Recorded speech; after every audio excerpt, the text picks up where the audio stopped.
Good evening, friends. What's happening? What's going on? Good evening, Manic. Yeah, I had a feeling you'd be popping in for that. What's up, Satellite? What's up, Eva? What's up, Shadows? Hi, everybody. Happy Saturday. I hope you're doing well. I am doing lovely. It has been a wonderful day. Absolutely wonderful. Here's to you, chat. A nice peach rum cocktail here. Absolutely delicious. Had it with dinner as well. Our Dominic, good to see you tonight. Glad you're here. Have we ever seen GB Mega Man 3? I would request it, but low on points right now. I don't remember.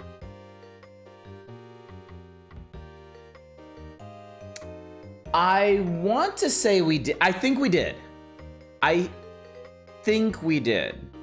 Requesting it again would not go amiss. Because, yeah, I don't remember it very well.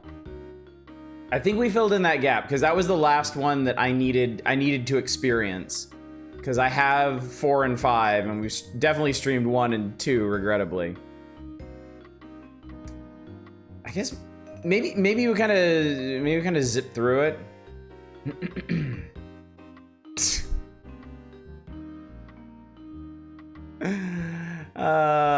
know what the best part of that is, Eva? Manic already requested it before he got here, so you just wasted your points.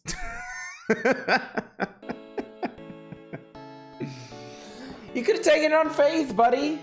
You should have known. Tomorrow I'll be trying a Twinkie Wiener Dog sandwich. You know, Fury, also hi, Fury, good to see you. You know, Fury, I've actually heard they're pretty good. And timing is killing me. I have heard from a reputable source it's not the worst thing in the world. It's like, it's sweet and savory and salty together. I would try one. I would absolutely try one. But yeah. Good luck, Godspeed. Hope you enjoy it. Worst comes to worst, I looked ahead and there's nothing in Now Playing I need to see. I just want to get to Pocky and Rocky next issue. Oh, is Pocky and Rocky arriving already? Won't be dipping them in milk, however. Yeah, you could probably forgo that little detail there. There we go, Bearded Canadian. Thank you for your service, buddy. Read an article on the Xbox 360 Shadowrun. Oh yeah, I saw you post that in Discord while I was getting ready. The devs actually wanted to put in a single player mode. Microsoft was like, nah. And Microsoft certainly had their finger on the pulse. Is 3 better than 2? Yes. 2. Mega Man 2 on the Game Boy is a huge outlier just because of its sound design, or lack thereof.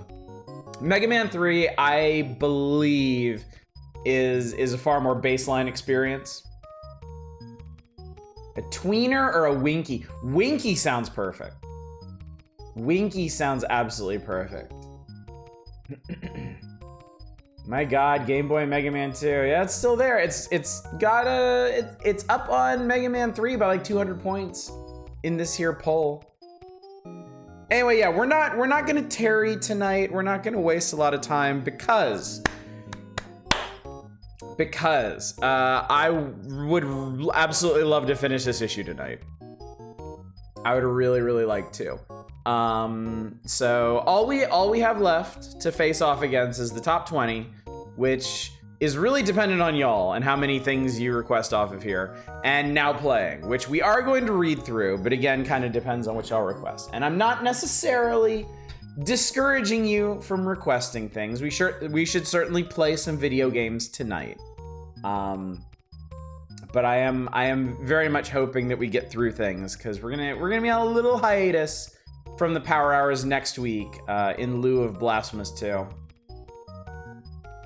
Actually gonna request Mega Man 3 after Monopoly. For some reason I lost the points icon and had to restart. Yeah, I was actually having trouble loading all my point stuff on the back end tonight. Y'all almost didn't have a request option tonight because the page that I enable it from just wasn't loading. Unfortunately, with like 5 minutes to go on the stream, it finally clicked, but yeah. But yeah, we're gonna say, oh. Now there's an interesting request. There's a name I haven't seen in some time. What's the occasion, Fury Fighter? But yeah, we'll see if we can finish this tonight, because next week is just gonna be Might and Magic 7 and Blasphemous 2. Might and Magic 7 Monday, Tuesday, Wednesday. Blasphemous 2 Thursday, Friday, Saturday. At least.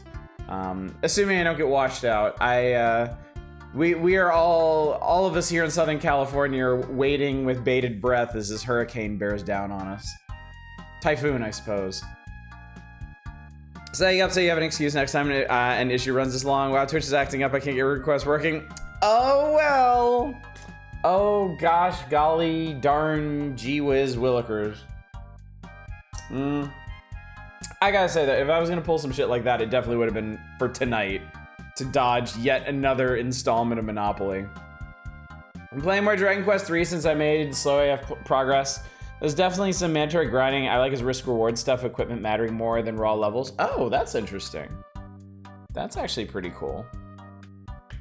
I feel like that tends not to be the case in JRPGs. Like leveling up always seems to be the bigger impact. Your base stats seem to be more important than the bonuses you get from your equipment, most of the time. Of course, my point of reference is mainly the Final Fantasy games. You can absolutely just grind past stuff in those. So. There's some other stuff I want to mention, but we could probably just talk while I'm playing Monopoly, because Monopoly doesn't require any thought or attention or anything. A bit more choice. Do you want to skip the equipment upgrades for this area at the risk of having a harder time? You want to find a secret treasure one dungeon that sells for a lot. Curses you so you can't cast spells. Wow, okay. That's pretty interesting. That's really quite interesting. Speaking of interesting, let's talk about the top 20 breakdown this month briefly, and then we'll get to the play-in, and then we'll get to the moving on, and we'll see what we can get done tonight. As our equipment traps levels, Octopath comes to mind. That gives you several ways to get out of depth gear. I think, Legend of Mana is a bizarre game to begin with. Like, it's not exactly the baseline for any kind of RPG, but I remember equipment being like wildly important in that one. And like me being able to synthesize like a top of the line weapon very early on. So anyway, on the Super NES, obviously Street Fighter 2's top of the heap this month. Interesting breakdown after that though. Street Fighter 2 followed by Super Mario Kart, and then just barely beating out Legend of Zelda by literally 43 points. And then number 4 is Mario Paint, which rather surprises me. I mean, there's a big jump between Zelda and Mario Paint, but then there's another rather large jump between Mario Paint and NCAA basketball. Creativity is the key when playing Mario Paint. The fun never stops, chat. Never, never, never. What's up, Harvey Winkle? Good to see you. Good choice, by the way. I haven't played a game in like 4 days. In Luvia 2, you can remove the curse from items and make new items. Oh, you bought the Tavern game! Yay! Tavern game is so much fun. I haven't actually played the Tavern game today. I played something else that I will tell you all about while we're playing Monopoly.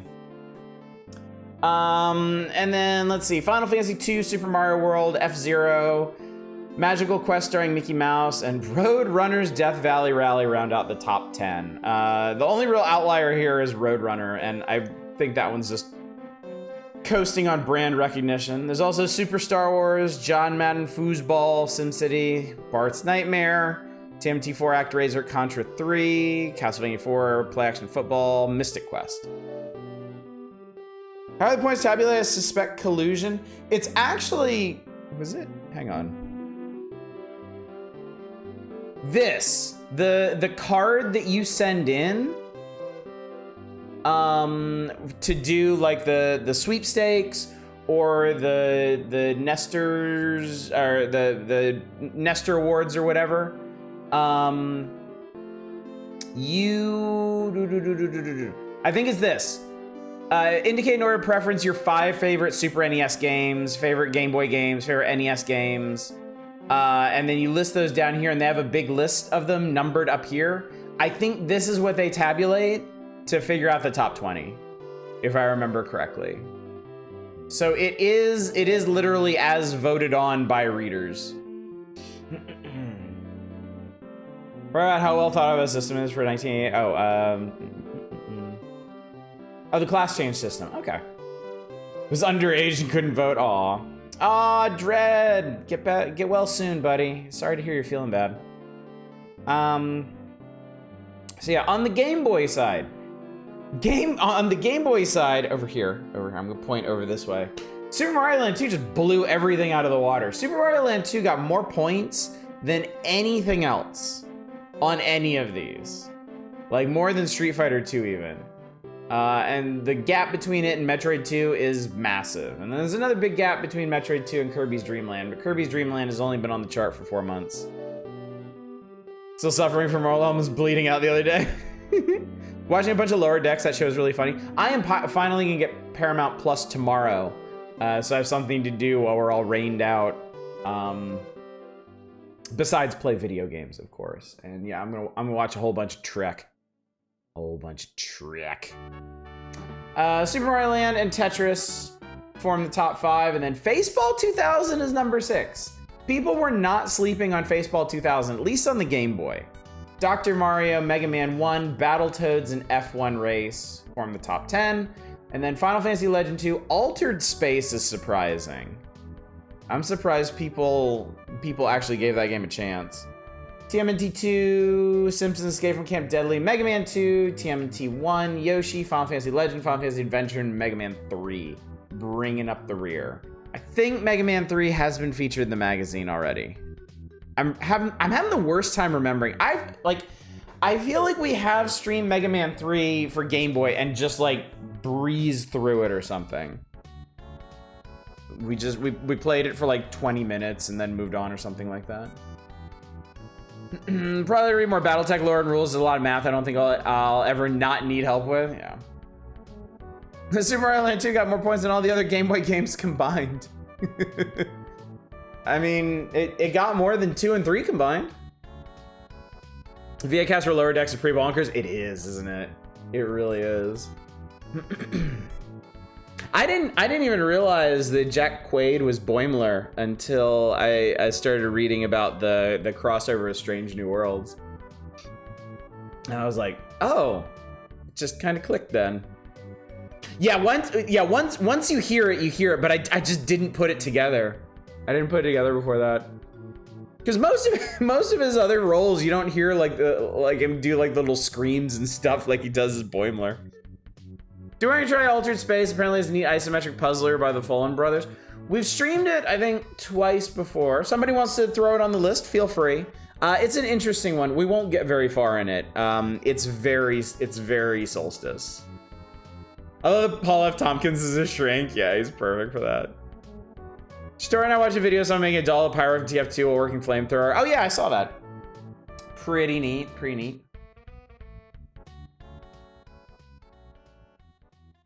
Phil Lamar shows up a lot. Man, Phil Lamar has like the most distinct voice to me in the world. Like when I heard him in Mortal Kombat 11, I couldn't see him as Kotal Khan anymore. It's like, it's Phil Lamar. Get my eyes ripped out by Phil Lamar. That's awesome. I think the whole spiritual series lineage started with the ZX Spectrum Batman game? What, really? What's up, Dave? Yeah, Boimler's also the voice actor for the Superman in the new Superman anime, yeah. I feel like that's a pretty good fit for him too. No, that's where I first saw Phil Lamar, was on Mad TV. I watched Mad TV when I was growing up. And he was really good on it too. Him and Prez DD have pretty obvious voices once you start noticing him, yeah. Yup, definitely. Screenshot of the ZX Spectrum Batman game. So are we talking actually like, oh my god. Holy shit, yeah, that's that's Solstice in like 4 hideous colors. I wonder what... I always wonder, studios that get like hooked on a particular style like that, how does that happen? I wish I could forget the Stewart sketches from Mad TV. Yeah, a lot of that stuff has not aged very gracefully, for sure. Also, good evening, Zem. Good to see you as well. Started imagining a version of Monopoly played with Huns called Mongoliopoly. That may exist with all the special versions of Monopoly that Parker Brothers have put out over the years. Who knows?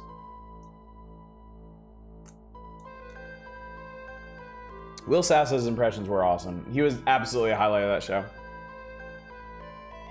Jonathan Frakes sounds like you really love going Maximum Ham Riker. Yeah.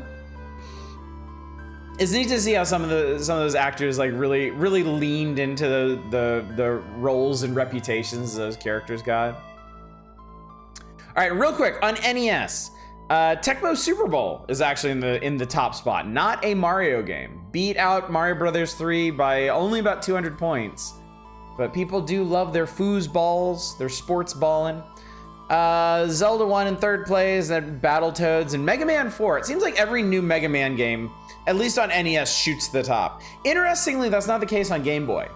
The Game Boy games are inverted.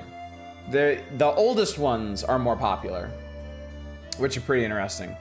TMNT 3, Manhattan Project, Metroid, Final Fantasy, Tetris, and Dr. Mario, the top 10, and then Mega Man 3, NES Open Tournament Golf, TMNT 2, Zelda 2, Super Mario Brothers 2, 2. Tecmo NBA Basketball, Yoshi, Monopoly, Tiny Toon Adventures, and Baseball Stars. A lot of sports games. I'm having trouble remembering if the NES was always sports game heavy or if it's getting subsumed by them as time goes on.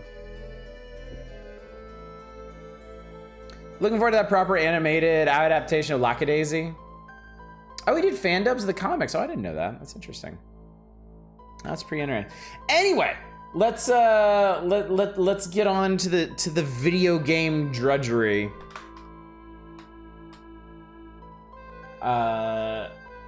And we're starting with everybody's favorite. You know it, you love it.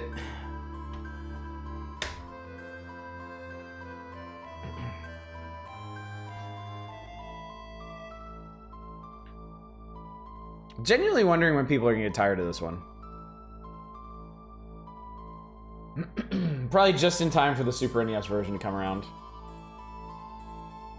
Monopapa Party.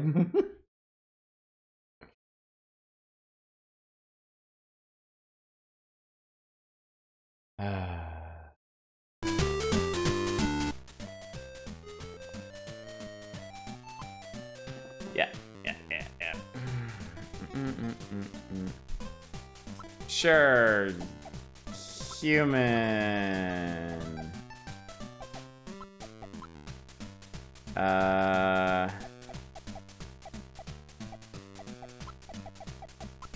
Wow.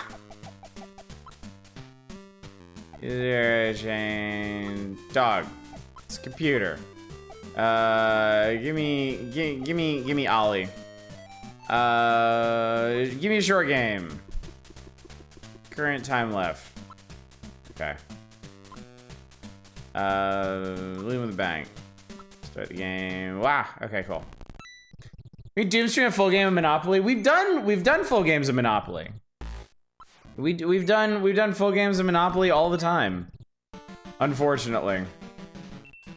Okay, so here's what I want to talk about. So I had a bunch of time today because my girls were at their abacus lessons and cheerleading, so I had some time to play some games, and I did, but I didn't play Tavern Master, as tempting as that was.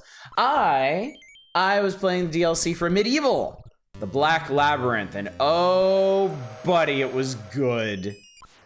It was a stark and much needed reminder that a Medieval really is the best of all these modern boomer shooters. Sorry if you love Dusk, sorry if you love Cultic or Ultra Kill or whatever else is out there.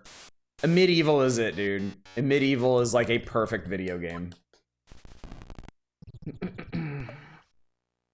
Ollie looks like he sells sketchy used cars. Actually, the earliest iteration of the isometric puzzle genre the UK really liked in the 80s. They even went back to... Okay.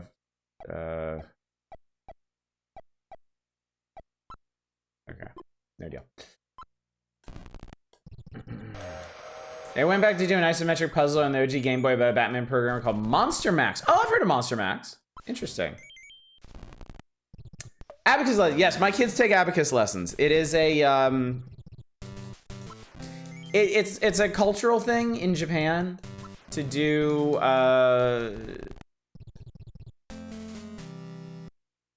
abacus lessons, and it's honestly really interesting. because it's not like the kind of abacus you get at IKEA or whatever with like the 10 rows of 10 beads or something. Of course, you'd be playing this. It is not by my hand that we were made to play Monopoly, Worst Elephant. It's actually really interesting. The abacus has a bunch of really short rows, and each row has, it's split at the top. There's a short row of 4 beads, and then above it is a single bead on its own little rack. Oh, I don't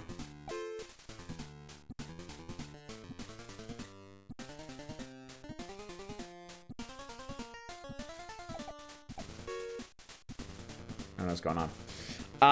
So the way you calculate things. Oh my God, are you seriously gonna make me do this? Come on.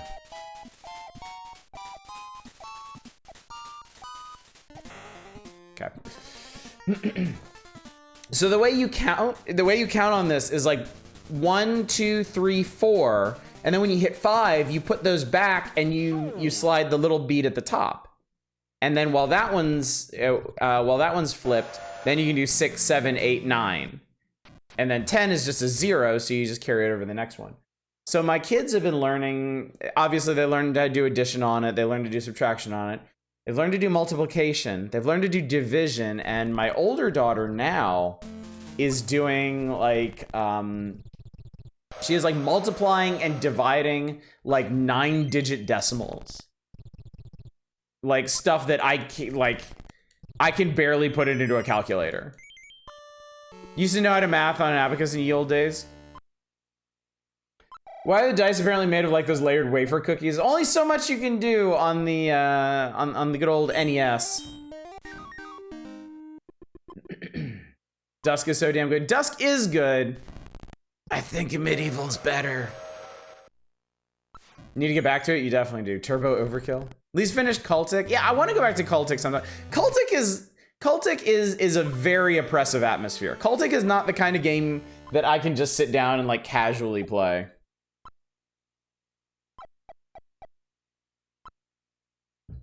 Like even this, I love the people coming in that are like, "Are we seriously doing Monopoly again?" Don't worry, I'm not paying any attention to what's going on. I'm just mashing A as hard as I can in the hopes that I lose quickly. You kids are geniuses. Pretty sharp, pretty sharp. Sure, yeah, short row's not 10s. The short row is the 5 beads. Actually didn't enjoy Medieval as much. I struggled to finish it because it became a slog for you. It's a shame to hear that. It's a real shame to hear that. The final chapter of Medieval is probably too ambitious. I love it. I absolutely adore it. But I understand that it is pretty difficult to get through.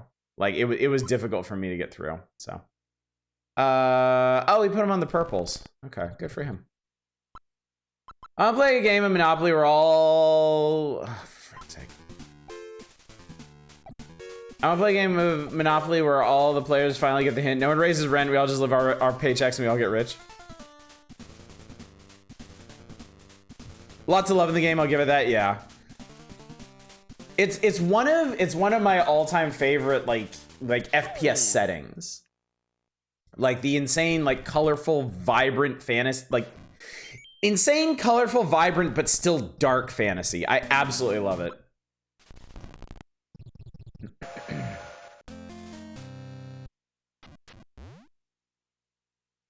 I've seen you start with Gauntlets and the Medieval DLC as a nod to Hexen's Fire. They are nuts too.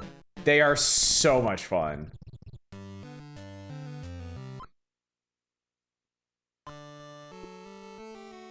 Like when you go into like your like oversoul mode or whatever it is, it's impossible to keep track of what's going on. You like Fist of the North Star out on like whatever's in front of you, and you just see this like it's just this haze of glowing fists and blood and guts going everywhere. But that's why I want more fighter love. I never used the other 2 classes. I mean, you gotta remember the whole concept of a Medieval is basically you're the baddest wizard ever painted on the side of a van.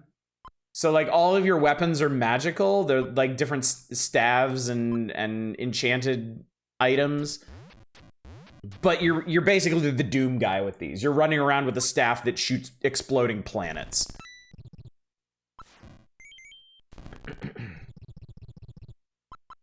And yeah, the DLC so far is very, very good. Gauntlets and Necromancer are the most metal weapons ever, yeah. To this day, Twitch plays Monopoly. This is in Jokin's chat. Oh, a streamer you watch setting up a Twitch chat plays Monopoly, realizing how horrifyingly boring it was. Bribing his chat to end the game early. Finally got Need for Speed 2 running. I figured out the problem is it'll think you don't have enough memory. You have more than 512. And they won't actually use Windows compatibility too. I haven't. But whatever you figure out with it, let us know, because it might be practical, the things that I try to stream in the future.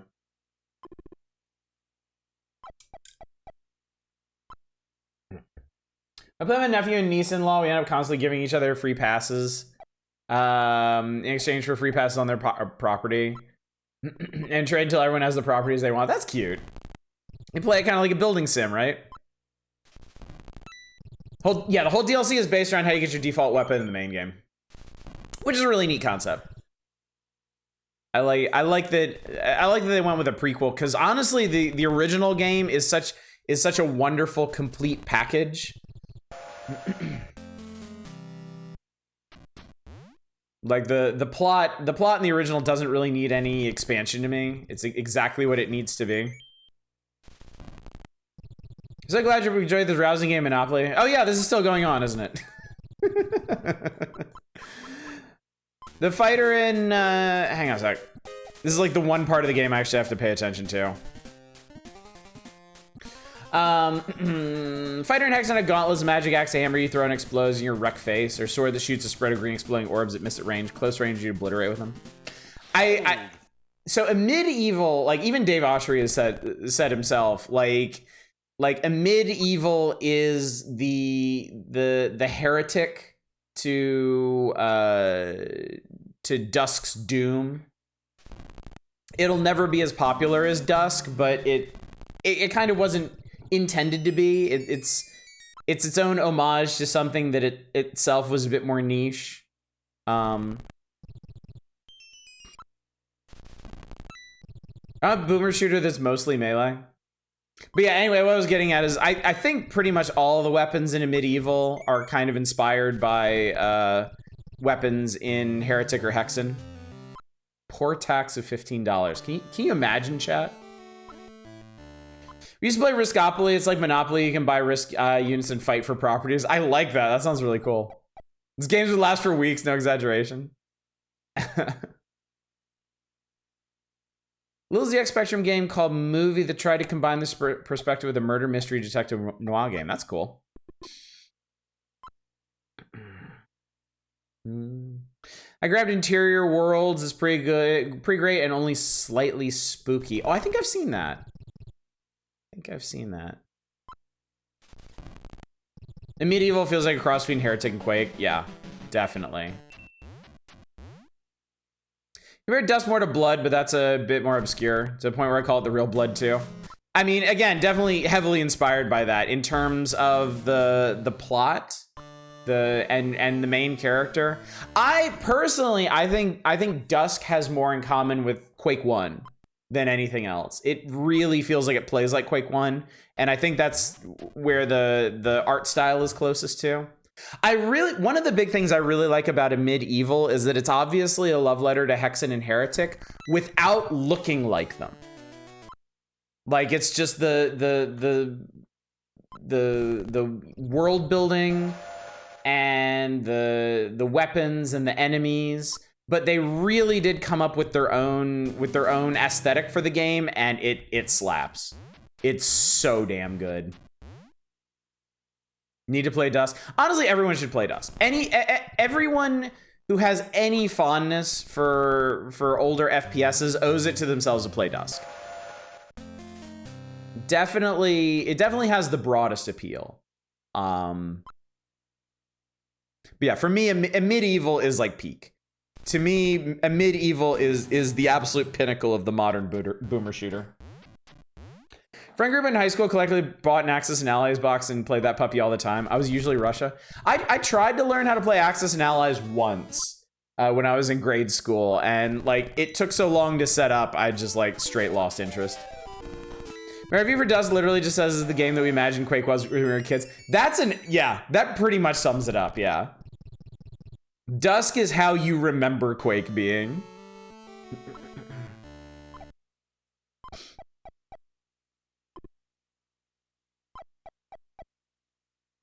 And Medieval is a very good looking game with a nice, yeah, definitely. Guys creaming themselves over this Quake 2 update, but it's just fine. Everyone is like best remaster ever. I don't see it's fine. It's perfectly cromulent.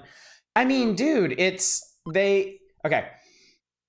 The average remaster is like a reworking of the graphics and a few accessibility options, and that's it. Like the Quake 2 remaster is, oh good, I'm in jail. The Quake 2 remaster is a graphical update. It's a shitload of accessibility options. It's an update to the game's AI. Like enemies actually behave differently than they did in the original releases of Quake 2. It's an update to the game systems. Like they changed the balancing on a bunch of your weapons.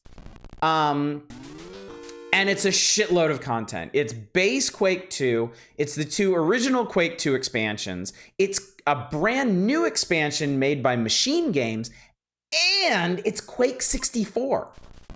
As far as I know, the only way to play Quake 64 on a modern system now. Don't be coming back now. Like, that honestly blows just about every remaster I can think of out of the water.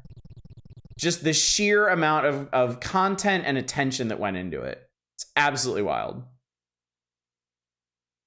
Should never play any Fantasy Flight games. Arkham Horror takes a long time to set up. I've heard... Well, Arkham Horror takes like a day to set up and then like a couple weeks to actually play, doesn't it? Like everything about that game is just like insanely long.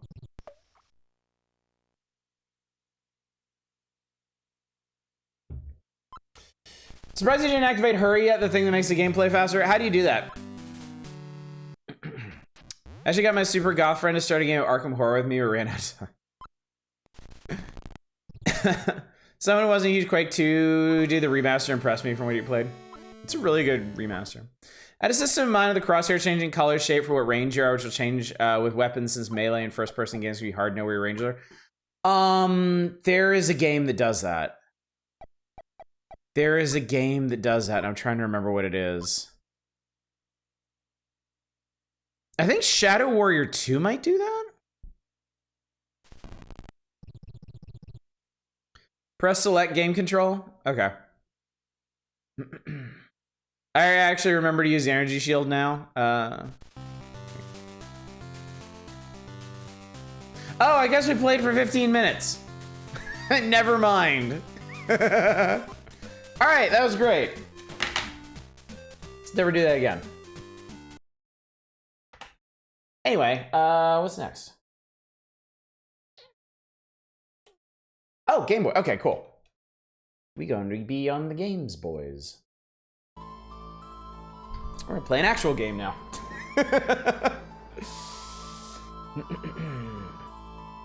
So stuff like where do I go button and speed up combat alone does so much better and make it more fun. Yeah. Definitely. AA update's gonna throw my muscle memory off so badly. It's cool they released a remaster for free people who had it. Yeah, definitely. And the classic is still there.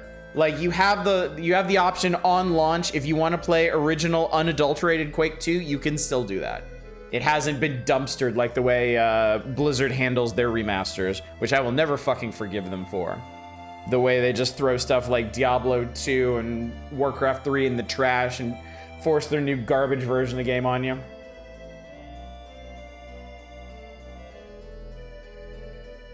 Ugh. But I digress. Quake 2 good. Arkham what? Arkham Horror. Not, okay. Horror. Arkham Horror. And yes, Rockstar took down the GTA Trilogy games in favor of that horrible remaster. Did they ever re-release their horrible remaster? Did anything actually come of that?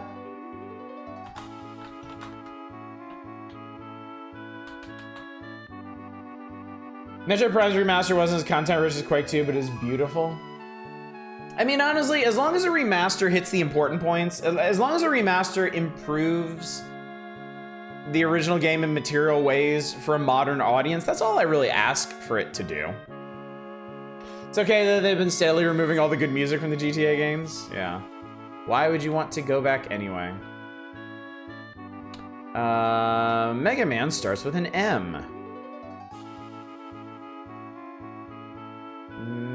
Mega Man Trace. Hang on. Hold, please. There we go. Arkham, I nearly killed him.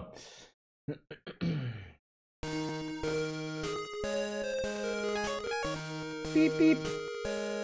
Hey, Yarhar Fiddle-dee-dee, indeed. Significantly improved, the GTA remaster is still a cell phone game, no way around that. Yeah. Well done, Hodge. Mega Man does indeed start with him. Sega also different Sonic Origins for the most part. Isn't an awful set of remasters, has a nice museum mode. Alright. Yeah, okay, we've definitely played this. But I don't know where to start.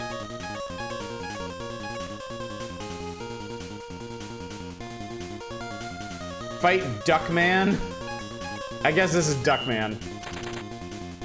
I think we had to do this last time. I think I started with Snake Man, and it went okay. And then I went to Gemini Man, but Snake wasn't the right weapon for Gemini Man.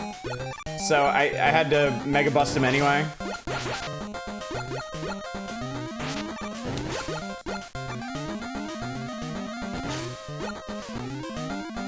They're just taking down the old Diablo 2. The Diablo 2 remaster is really nice. I mean, good for them. I'm never gonna play it.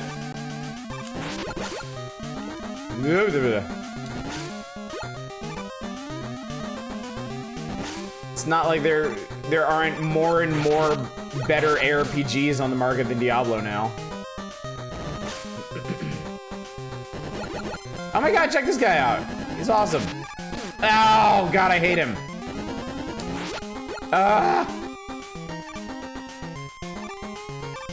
Music situation sure is night and day. Yeah, they actually made an effort to recreate the original Mega Man 3 soundtrack, and I appreciate it, because the Mega Man 3 soundtrack is fantastic.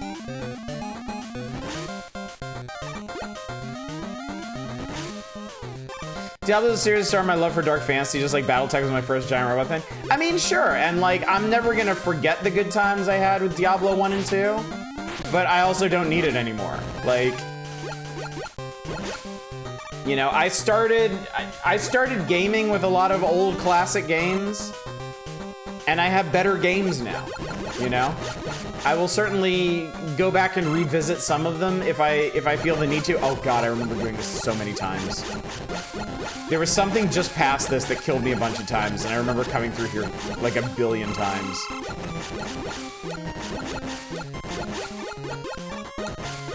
Should we play Nox again?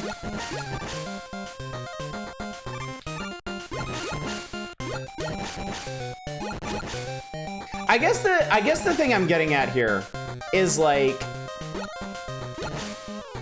to me, there's a reason to go back and revisit something like old Mario games rather than just play like brand new platformers or whatever. Because they have a specific style in gameplay that you don't get a lot of anymore. Whereas like Diablo, I feel like everything that Diablo 1 and 2 did has pretty much been universally improved upon over time.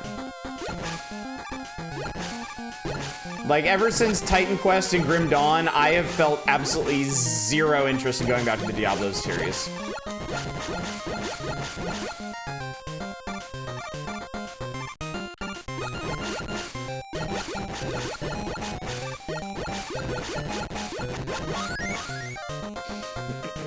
The Sacred series got mismanaged really hard. Sacred's just a really weird series to begin with. Those games are bizarre. They're really interesting and pretty fun, but bizarre. Why are you killing all those sperm people? They're tadpoles. They're cyber tadpoles, and they're in my way, and they have to die. I don't make the rules, okay?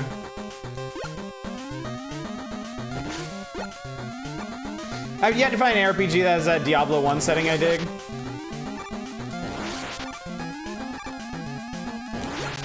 I mean, fair enough. For me, that's Grim Dawn.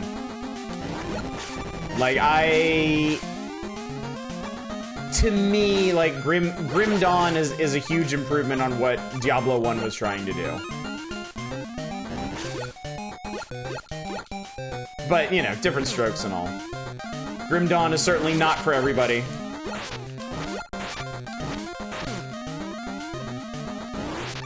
Champion of Norath games are the next best? Oh no, there is a name I haven't heard in a long time. Still want to try Grim Dawn? Probably should. If you can get Sacred 1 and 2 Jeep on Steam sale, they're good games. They are good games. They are good games. They're very interesting games. Kind of like a much more like open worldy ARPG, especially for the time, like to a surprising degree. I think this is probably where I got, yeah, because you can't duck those guys. They get you coming and going. Shit, get me out of here, get me out of here! Generally, Norath around the same engines, Baldur's Gate, Dark Alliance 1 and 2. Oh, okay. I adored the Dark Alliance games when I was a kid. I didn't think Grim Dawn was a bad version of what it was. I don't think I'm looking for it. Yeah, again, different strokes for different folks. Not everybody loves Grim Dawn. You know, some people love Grim Dawn. Oh right, yeah. Problem, of course, is if I shoot them, they're gonna kill me.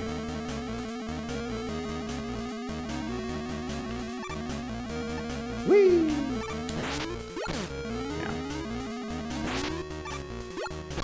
Okay, that's what I need to do. Start the charge when you jump.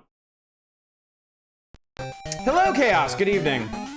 But this RPG where you can start as a gladiator, the little buttons on the bottom, I think in circle is kind of vague. Everyone knows what that is. Ah, no. Divine Divinity is janky, but a cool mix of Diablo-y gameplay. Yeah, Divine Divinity is a really cool game.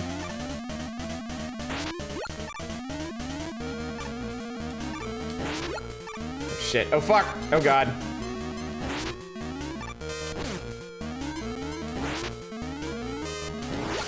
No, don't jump my shots, you son of a bitch. Fuck, dude!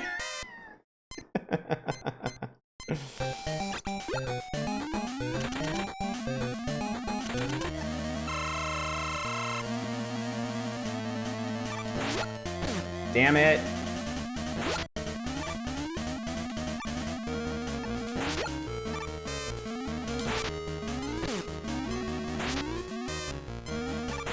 Dude, don't come over here. Fuck off, God. Yeah, don't play Darkstone. Darkstone is garbage. Darkstone is the worst. Shit, oh fuck, oh God. Truly words of wisdom. So your remaster, I like how the devs for the Gothic remaster on Switch put up a straight up patch notes list of every change and addition they're making, major, minor. Oh, cool. I was wondering, RPG is bright and colorful with infrequent loot drops, while where investing in several active skills is viable and good. I mean, some of those things are actual ARPG values. ARPGs have been trending more towards bright and colorful over time.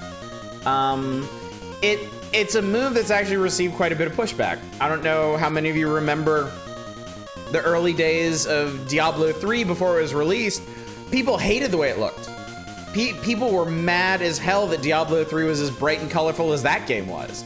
And Blizzard caved, and what we finally got was kind of a compromise between their original idea for it and what the fans wanted. Infrequent loot drops is never gonna happen. Sorry. I hate to be the bearer of bad news, but the psychology of loot drops is what it is. Fate is nice and colorful, has no inbuilt class system. You're allowed to develop your character how you want. Oh God. Oh, I remember this too.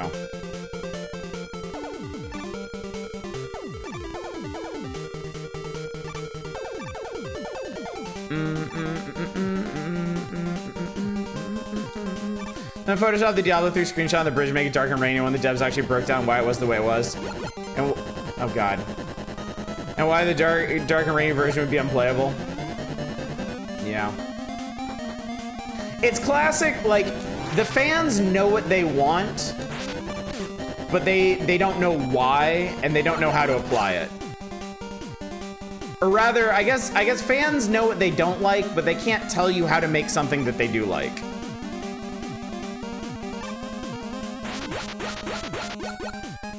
Oh God, oh Jesus Christ. The fans, myself included, are idiots.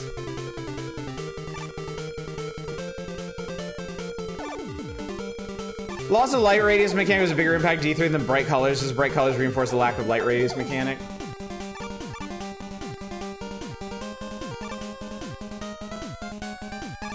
That's the job of the designer? Yeah. No, it absolutely is. Nobody's saying that it's not. It's just like, every time people on the internet see something that they don't like, they'll try to make their own version of it, and inevitably it'll be worse. And so it always ends up being the struggle of having to explain why, like, okay, we get that you don't like it, but here's why we can't do it your way. And as you can imagine, people on the internet tend to get incensed over that.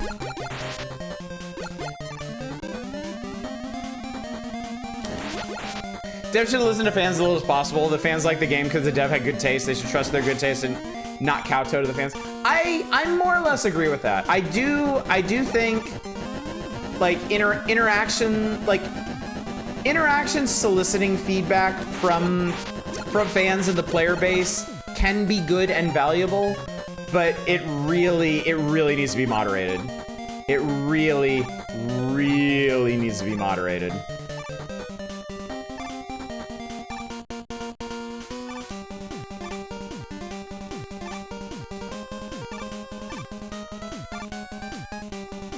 Jesus Christ.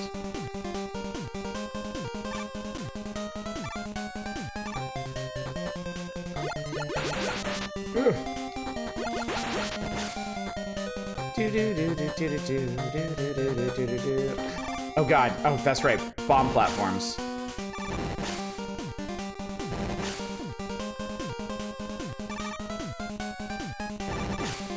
I'm trying to remember if they did something, no, okay. I feel like they did something really assholey in this, like they put spikes right in the middle of this or something. Nah, we're good.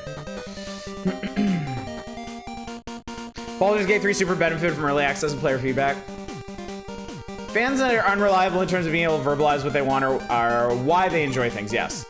Yeah, they can tell you what they don't like, but you can't really trust them to tell you what to do about it.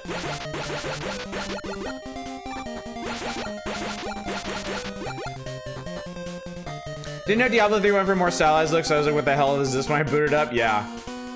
Oh God, the furor over that was just... God. I felt so bad for the developers.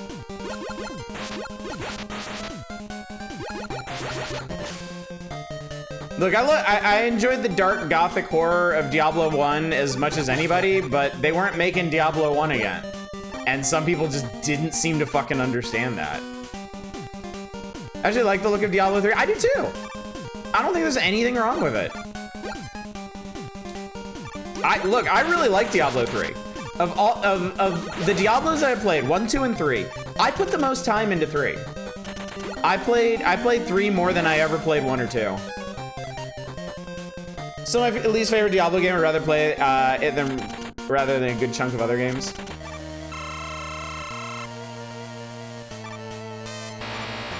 Great, I brought the weapon he's completely immune to.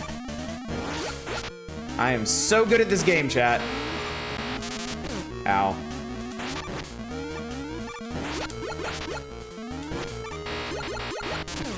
Fuck me.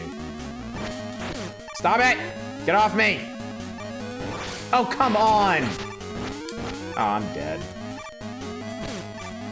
I'm not, somehow. Jesus Christ. Okay, I think I remember why we didn't play much of Mega Man 3. The levels in this are kind of a hassle. Because everything in the Game Boy Mega Mans is compressed. Like, the level design... If it's not great, it feels a lot worse. And a lot of the traps in this game just feel like really painful to try and get through. And the bosses are not great.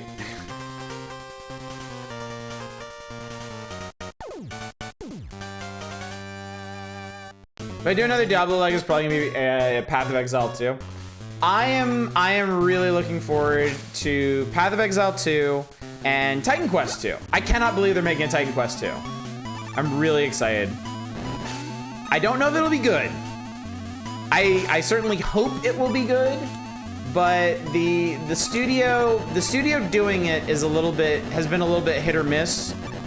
So we'll see what they can manage.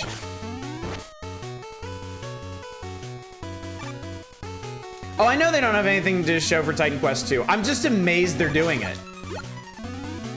Like, I can't believe of all the games out there that you can make a sequel of, they're actually going with Titan Quest 2.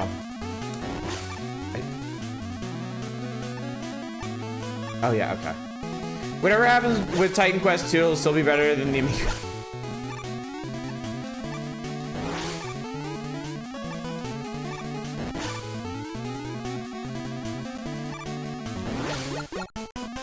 Path of Exile 1 was so fucking confusing to start as far past release.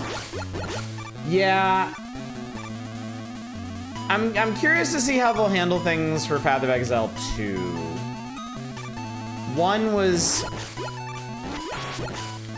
a little too obtuse for me. I played it a lot closer to release, and then honestly, like, as the game got bigger and more complicated, I found it harder and harder to try and get into again. Usually with RPGs, it's the opposite.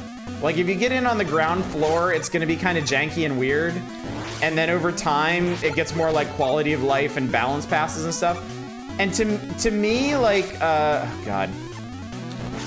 To me, Path of Exile is the opposite. Path of Exile gets more confusing and harder to get into as it gets older. In my next loot game, I'll play Titan Quest 1 again. Super burnout on loot games for the next while. I go for long periods without playing them. And then I pick one and I just sink into it completely. Keizo Cut's still going strong with patches. Well, Keizo Cut hasn't gotten its full release yet, but it is next year. They actually signed on with Kit Fox Games to publish. Don't even comment at this. I really appreciate how good the music arrangement is in this one. I do too. It's really, really nice. I bet you're Gemini. Yeah, your weakness is Gemini. And oh God, come on. No, God, no. If you miss with a Gemini beam, it's the worst thing in the world. Damn. Okay.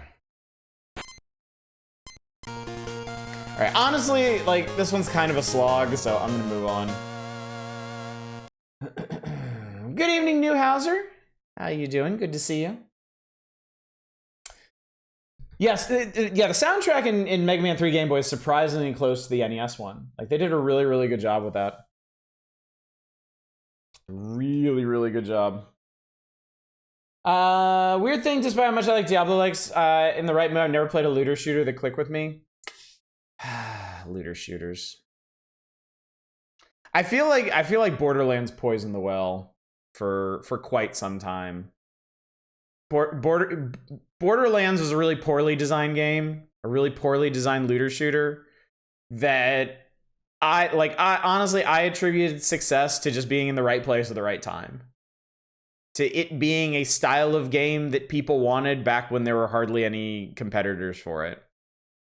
So, and unfortunately because of that, it got to set a lot of the terms of its subgenre. And that disappoints me. Yes, Kit Fox did the Shrouded Isle Cult Management Sacrifice Simulator. Kit Fox publishes a lot of really cool stuff.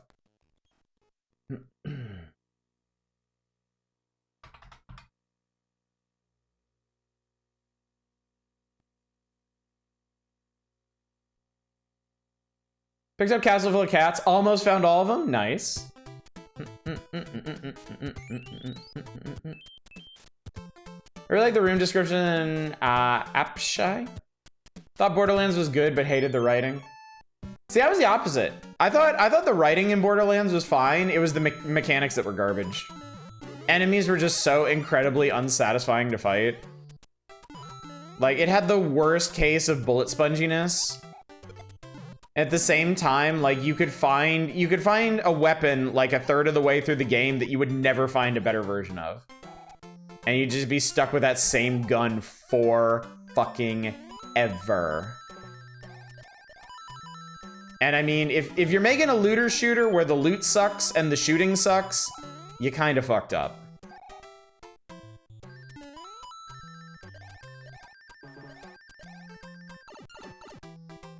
Only played the first game? Yeah, me too. I played a demo for, or like a free weekend of Borderlands 2, and I was like, no, this is no better.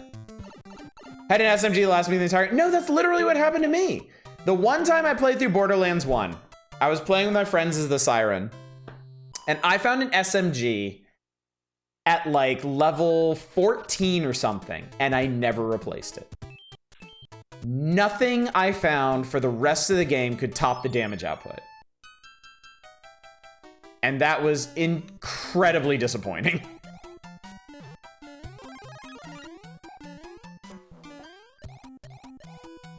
They have a machine gun with a scope and you use that most of the time.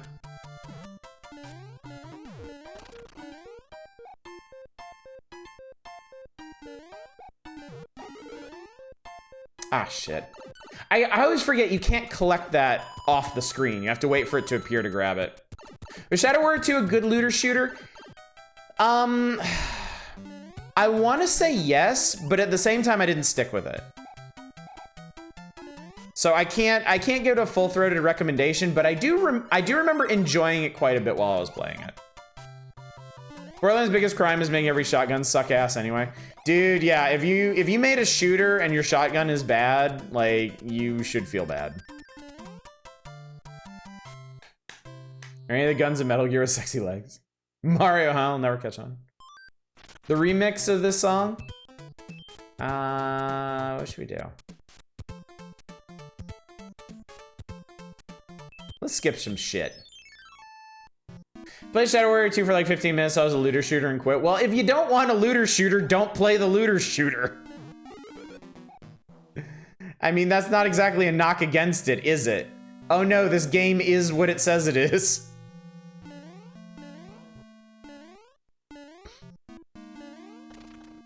Driving, I'm speeding, I'm vigorously something. There we go. Huge patch adding new systems might help. Cyberpunk 2077 in its base form felt really boring. Especially in dynamic events with enemies 30 levels above you magically fucking spawn in and kill you. What's the button? There we go. Oh, you just beat 1 and ordered 2 without reading shit? You would... Oh, okay. Well... I suppose that's a bit more forgivable, but yeah, please, please research your games. Please find out what you're getting. Shadow Warrior 13, what? Oh fuck! I always go in the wrong pipe the first time I come to World 4. Shadow Warrior 2013 wasn't a looter shooter. It's really odd the sequel went in that direction. I mean, they were really open about that though. They talked a lot about that and pretty much laid out all the systems while they were developing it. So yeah, I on the one hand, I get it. On the other hand, come on. Doesn't 3 go back to being like the first game? I believe so. I think it maintains some elements of 2.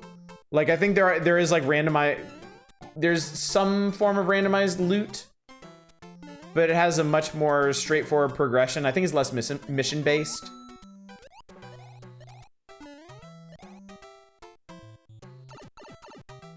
Shadow Warrior and John has some really typical flying wallet hog design. I love their games, honestly. I'm a really big fan of their games. Remember when all you had to go on was the back of the box? Yeah. Or, you know, Nintendo Power. Anyway, speaking of Cyberpunk 2077, I really hope that patch they're doing for it, like... makes it really good. Shit. I would like to get that game sometime.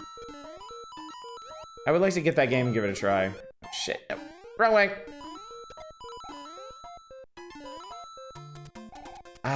Did I do this right? This is one of the white mushroom house levels, but I am like notoriously bad at getting those things to appear.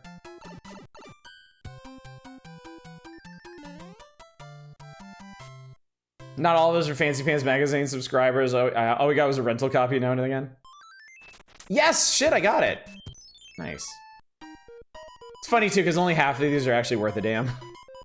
You found my shop of strange and wonderful things. And this is one of the pointless ones. If y'all don't know about the white mushroom houses, there are a couple levels. I want to say they're in worlds 2, 4, and 6, I think. There are specific levels in each of them where if you collect all the coins in the level, it makes the white mushroom house appear. Frogsuit's the upgrade of being dead. Frogsuit's so frustrating because it's so useful for the water levels and so horrible for everything else. Yes, this game has an all-time great OST. Fuck. All right, fine. I'll damage boost you and I won't feel bad about it. Whoa! Did you see that? I got one of those mystery glitch blocks.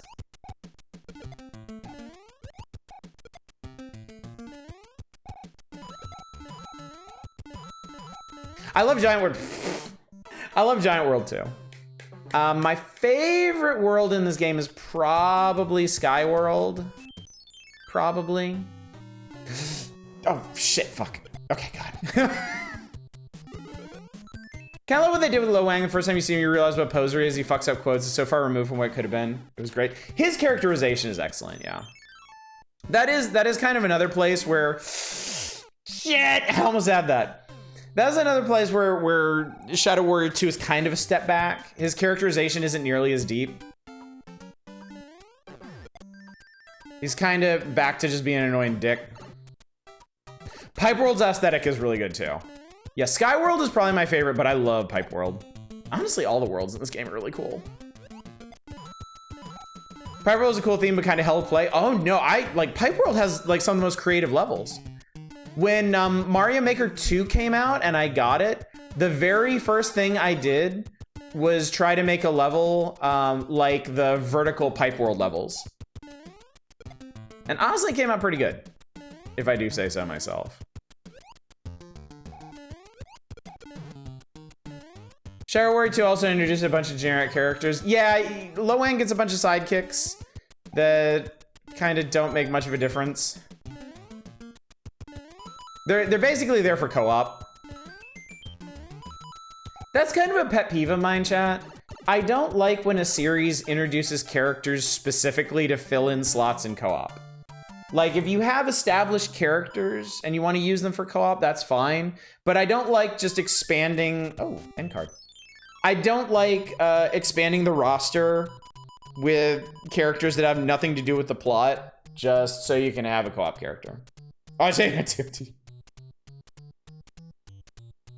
Yeah, because nothing says unestablished characters like the Teenage Mutant Ninja Turtles.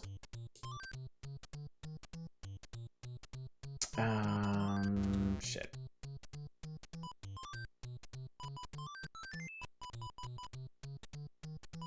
Luigi's the ultimate fill-in character. Shit! Should have trusted my instincts on that one. Shadow Warrior 3 certainly looks visually bonkers in a good way. Luigi is the ultimate fill-in character. You mean Green Mario? Oh, this is a cool fortress. Thwomp.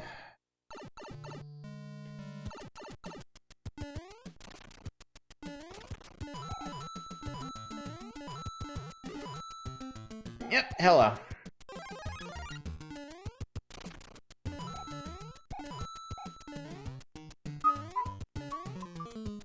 Your favorite second banana is probably Tails.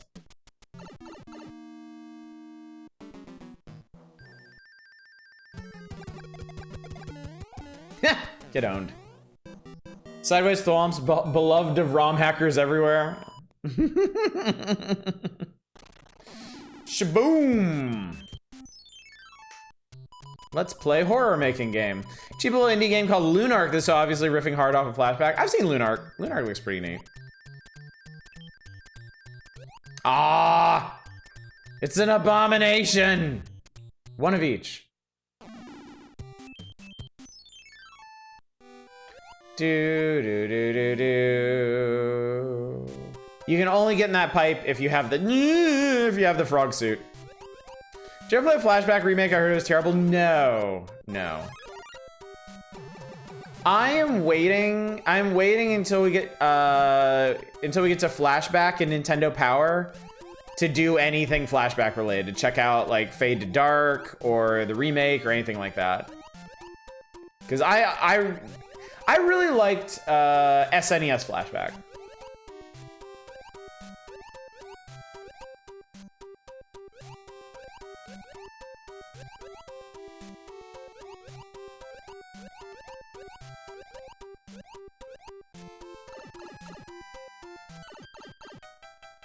You're gonna hate Faded Black.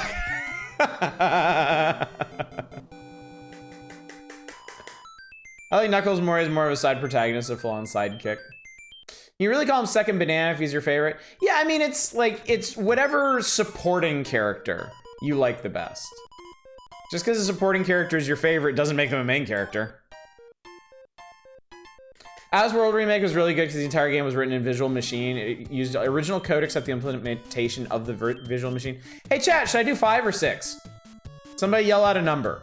5 or 6? 5 or 6? 6, thank you. I saw that 9 there. Don't think you're getting away with that. I always do 6 because I want the mushroom house. I know I've done 5. I don't even remember what that level is. Good job, Self. Really just stellar work. All the way around. Ooh, gimme! It's fine. So, this level is also really fucking cool. It's got these doors, right? And you go through the door, and poof! You're in normal-sized world now.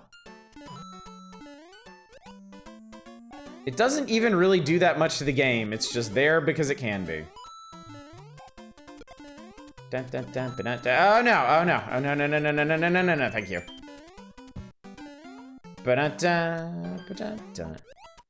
All original code is a fucked up phrase that you meet all code from original gamer code that was newly created instead of pre-existing.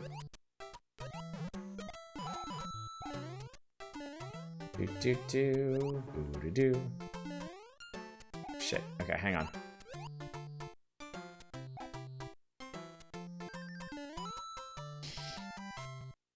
I'm so annoyed they introduced Big the Cat in Sonic Adventure. I don't think he's shown up since. My least favorite Second Banana is Agent from Ada's campaign and co-op RE6. Yes, the famous RE character, Agent. Hey, we got Tanuki suit, sweet. Which would you say was more innovative, this or SMW? Oh, God. That's a really hard question. How about this? How about this? How about this? I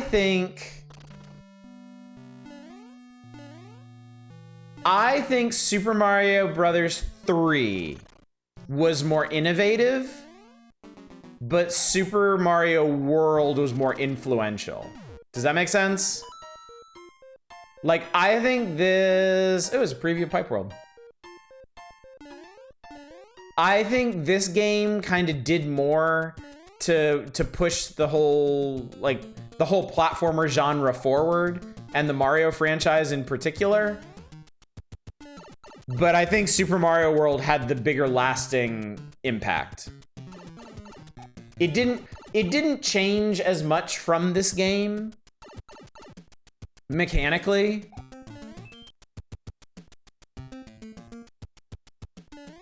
But I think its reach is a lot greater.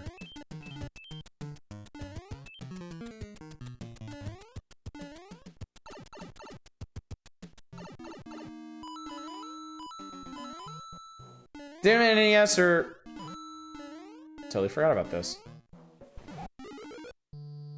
Oh man, cool. Didn't have NES or SNES. I also thought this game was on SNES for a long time. This is 11 out of 10 for a NES game. Oh, for sure, yeah. This is...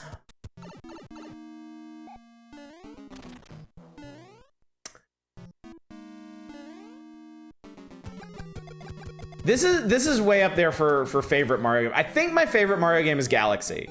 This might be my second favorite. No. Oh god, no, wait. Yoshi's Island. Shit. Oh, god. My favorite Mario game changes with my mood, honestly. This game is so good, it's almost as good as Shadowhand. Yoshi's Island is a Mario game, yes. It was marketed here as Super Mario World 2 Yoshi's Island. I mean, like...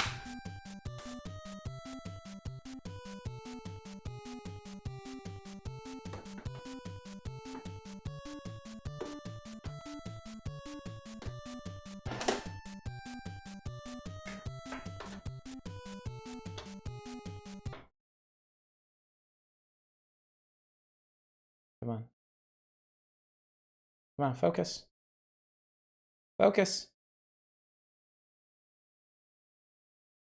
I think if I could hold it stiller, it would focus better.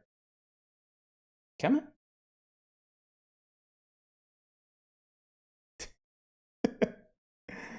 This is supposed to be proof! The camera doesn't believe the point you're trying to make. It says Super Mario World 2 on the cartridge. There is no case to be made that it's not a mainline Mario game.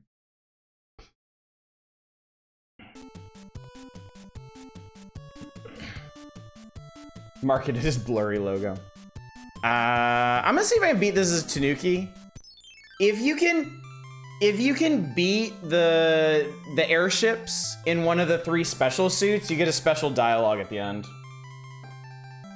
Last game, Super Mario U, is extremely good too. We have that on Switch. We got yeah, Super Mario U Deluxe, and yeah, it is really, really good.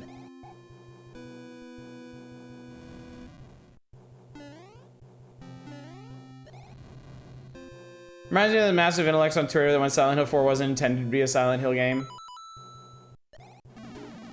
Oh right, yeah, I totally forgot about Statue. Favorite Mario game is the Great Gianna Sisters.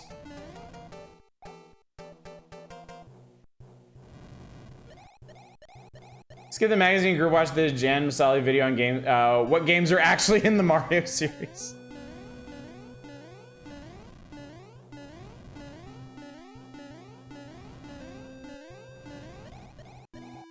I'm slightly more looking forward to Sonic Superstars and Mario. I'm really excited for both. My girls are very excited for Super Mario Wonder. They're really, really looking forward to that. And it comes out right around my younger daughter's birthday. So yeah, she's pretty thrilled.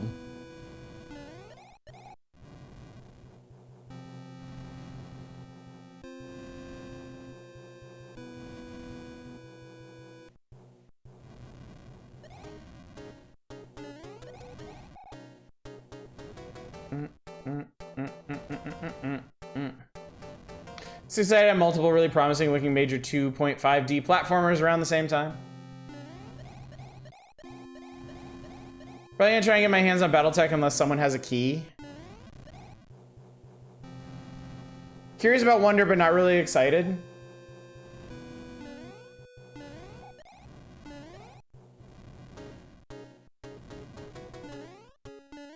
Ha! I always fucked that part up as a kid. Prezi did a video poking fun at some of the obtuse moons in that Mario game with the hat. Oh, Odyssey!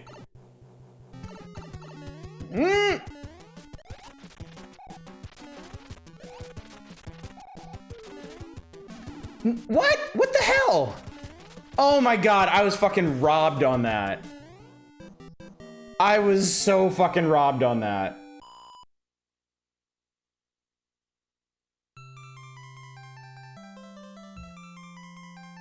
Shitboxes. Beats the fuck out of me. Apparently has one strand of hair that kills you. Skill issue. You know what Mario game I love from afar but never played? Sunshine. I don't like Sunshine. Sunshine is the one mainline Mario game I can't deal with. There's a lot in that game I don't like.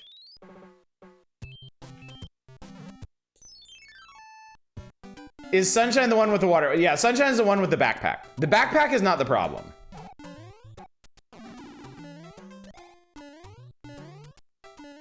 The main problems for me with Sunshine are the camera and the levels. I really don't like the way the camera works in that game. And it just feels extremely hard for me to keep it focused on what it is that I'm trying to do. And like the levels, the stuff they want you to do in the levels it's so obnoxious. It's such a pain in the ass to get anything done in that game. Okay, I remember this from last time. That's there. That's 20. That's one up. 10 was here. One up is there. Where's that mushroom? Hey, saved it. Flower was over here. Okay, I don't think I know any of these other ones. Oh, star should be in... Stars are always in the corner for some reason. Fuck! Pro tip, turn the right cards over. Remember loving the levels against Sunshine was your first 3D Mario? Yeah, if it was your first 3D Mario, you're gonna have a lot of nostalgia for it, and you're gonna have more patience for the bullshit it throws at you. Like I love Mario 64. Mario 64 was my first 3D Mario, and it's got a lot of bullshit in it. But as a kid, I had the time and the patience and the Nintendo Power Strategy Guide to get all 121 stars in it. So it was like, wait, what is this? Oh, this is like the rest of the level. Okay. Mario 64, my first and my only 3D Mario. I mean, honestly, Galaxy and Odyssey are both fantastic.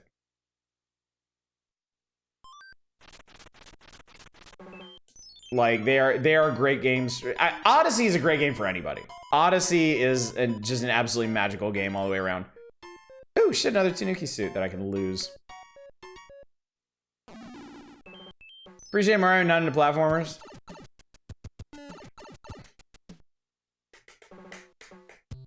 Odyssey got robbed by Breath of the Wild? What do you mean exactly? Hey, chat. 3 or Castle? Somebody yell something out. Castle, thank you. Platformers are probably my favorite genre next to RPGs. Platformers are like... Oh shit, I can do this.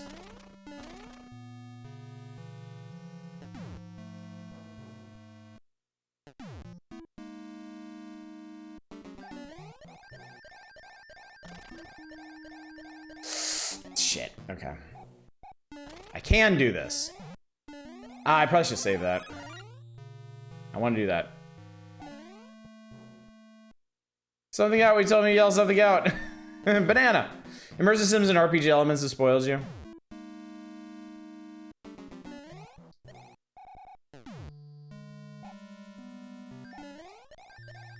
That's probably not gonna do it. Oh, God.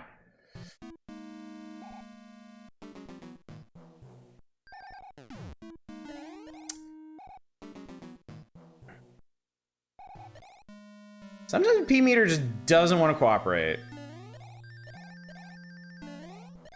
Oh my God, game. And honestly, you turn into T-Rex and that beats any other suit gimmick in any other Mario game.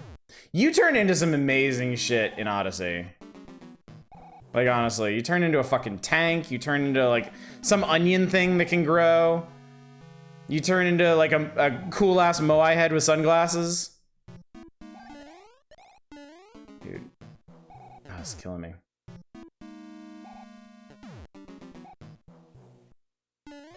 Oh my god. P meter.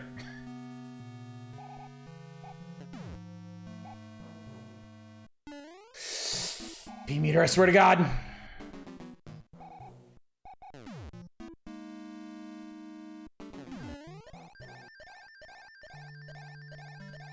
Woo! That was a fucking struggle.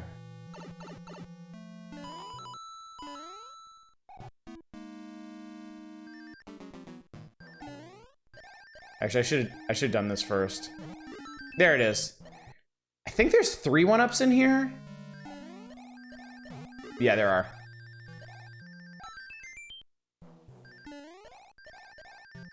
There it is. Cool. Every game in development being posted on Twitter is an ImSim. I like Breath of the Wild and Odyssey just for different reasons. I mean, Breath of the Wild... Hang on. There's a bit going on here at the moment.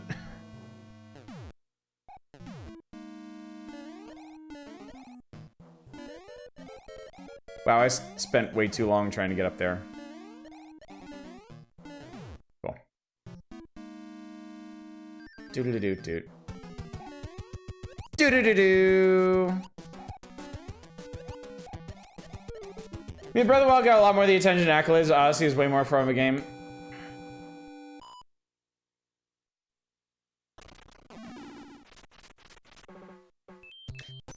I don't know about that. Like, I don't feel like Odyssey lost out on any appreciation. Certainly not because of Breath of the Wild. Oh yeah, the Shadowrun. The Shadowrun stuff. Smack. Oh, okay. It's like there are items here, aren't there?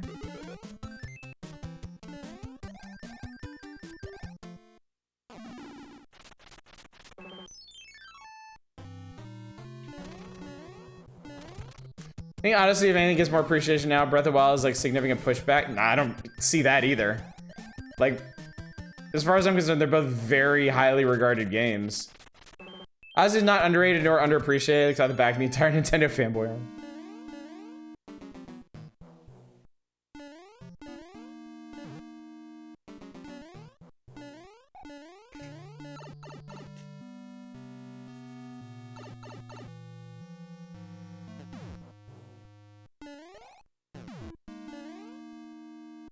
A free copy of Odyssey with my Pro Controller and gave the code to a friend in Connecticut's 8-year-old.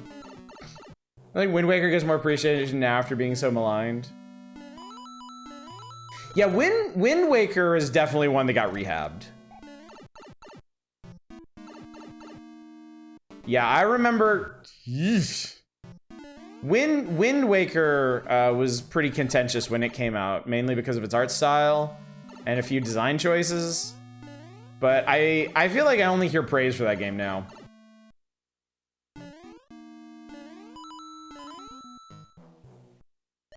By the way, real quick, I just want to mention, I love that this level exists.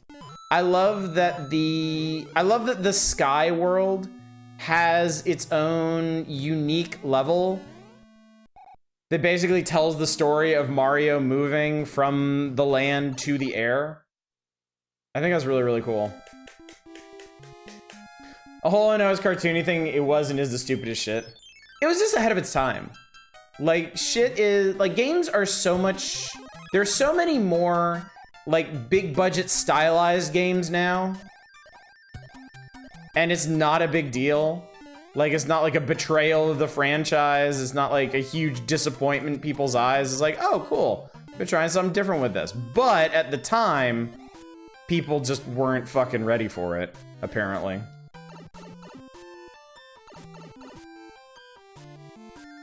Oh man, sick of this shit. We're ready to escape the wheel of conflict. What's up, $10? Actually, I need to stop playing this. Otherwise, I'm just gonna play Mario 3 for the rest of the night. He says he starts another level.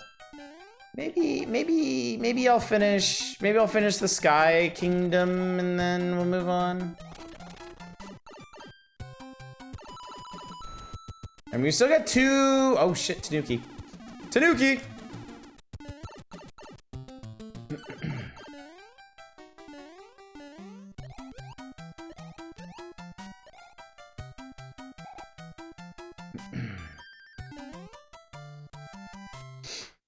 Yeah, we still got 2 other games to play from the top 20, and then we need to get through now playing. Still salty as fuck about the Cell Shade Jet Set Radio Influence Final Fight that got canceled for literally just the Final Fight Street Fight. Chat, 6 or 7. Yell out a number. 6. Oh, fuck. It's the auto-scroller. Shit. Oh, it's the Buzzy Beetle auto-scroller. Okay, sure. Why not? Get fucked.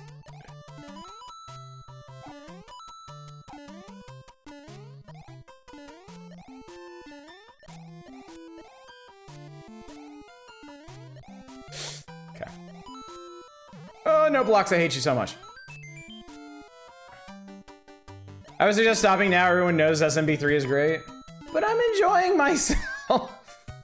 Not that I'm not going to. Oh shit! Oh fuck! I forgot. Oh god! Oh god! Oh god! No!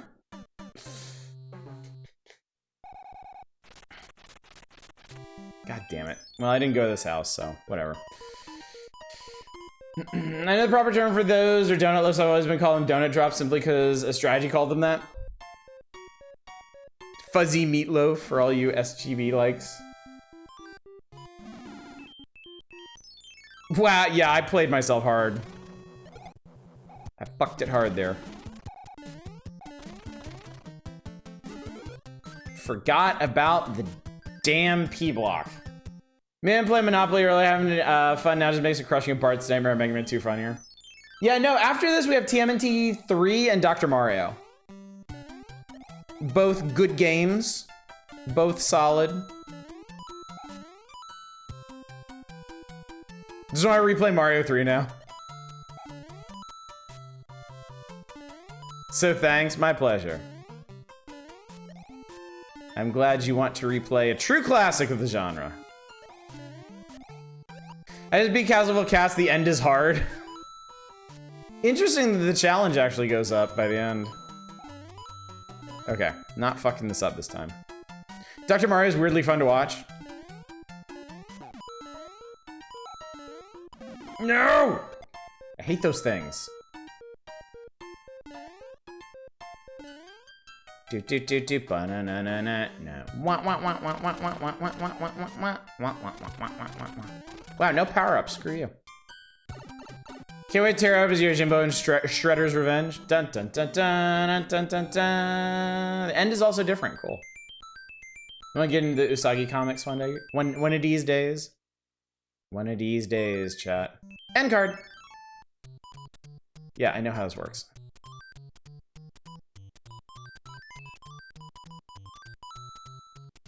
That's it. That's all you got. It's cheated, chat. Shut up. Let me pick a box.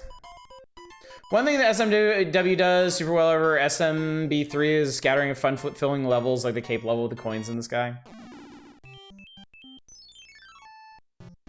Yeah, actually, that's a fair point. This one does seem focused more on challenge, like pure challenge. Like even in World 1, there's some kind of hard levels.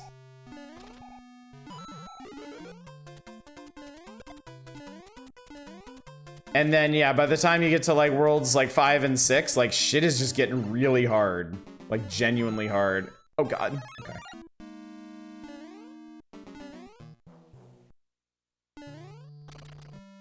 You can actually wedge yourself up here beside the pipe and kill yourself.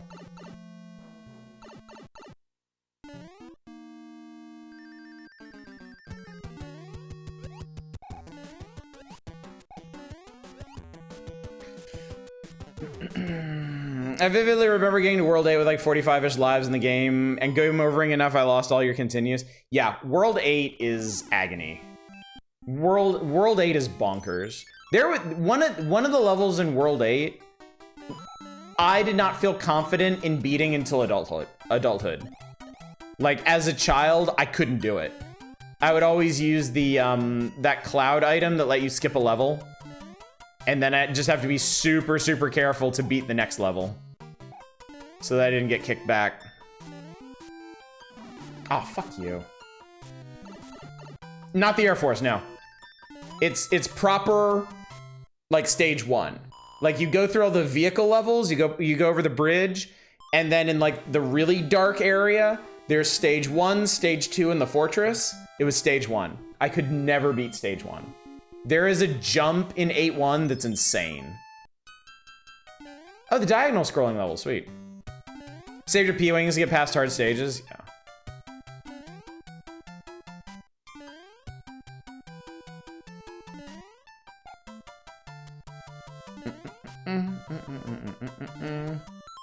Where'd everything go, chat? When you pause the game, all the moving sprites on the screen disappear.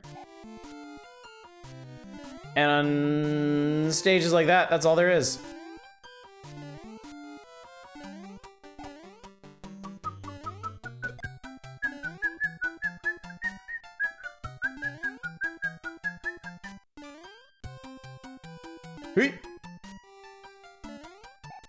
Bye-bye. Bridge stages where the hand takes you are the ones I remember being hard. There's one that's easy and there's one that's really hard. I don't even remember the third one. Let's see if we can Tanuki this one. I got a Tanuki. Yeah, there's my Tanuki suit. In my most recent playthrough, I ground out 50 lives in Sonic Unleashed before the end and finished the game with 2 damn. Stage 1, the 7th stage in World War 8? Yeah, exactly. Exactly. Stage 8 is such a weird, creepy mess. I love it for that. I do love it for that. I didn't know there was a fucking anchor. Tell me what it does. So if you die... Oh my god. If you die on an airship stage, the airship leaves. The airship leaves and it goes and hovers over a different part of the map, and you gotta go back to it. It's kind of your punishment for like skipping any levels or taking any shortcuts if you can't reproduce them. The anchor, if you use the anchor before you attempt the airship stage and then you die, it won't go anywhere.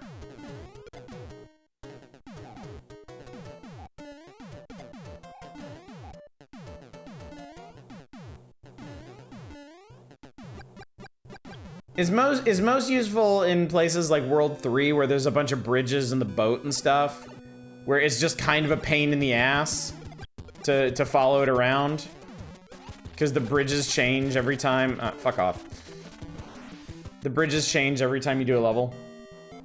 Once my parents had the airship to fuck off to an unreachable part of World 6. If you ever do another important game night, I'd like to see you try Spelunker 2. Unlike the first game, 2 is an RPG Metroidvania. Wow. One year at AGDQ had this running some guy who knew a ton about the game and was explaining how they made the vertical scroller work. Oh, that's cool. I learned a Famicom game looks really cool. Cleopatra, no, Magic of Cleopatra, huh? Squaresoft JRPG is a combo of dungeon crawler and point-and-click adventure with an archaeology vibe. Nice. Statue form Tanuki suit can actually kill jet flames. Can it? I really like the ice world, but we gotta move on, chat. Unfortunately, we gotta move on. Such is life.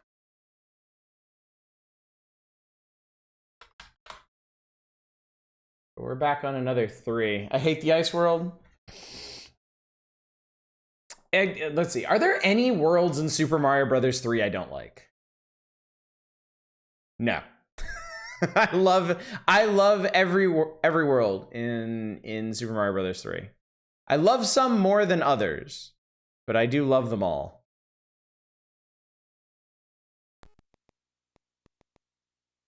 You would like the ice level, masochist.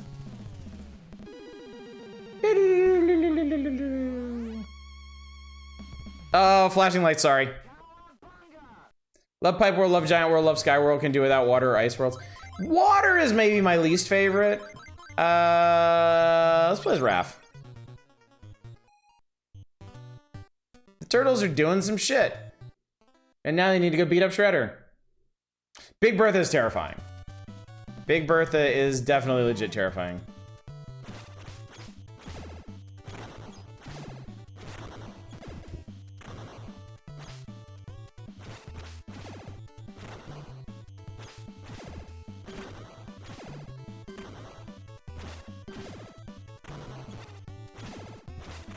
Wait, you actually have to leave a pause. You can't just mash the attack button. They'll move in and grab you in the middle of it. It's kind of surprising. Down an attack to flip them over your head. Aha! Look at that. Cool. Thank you. They did a good job making this as arcade-ish as the NES can. This never actually had an arcade release, right?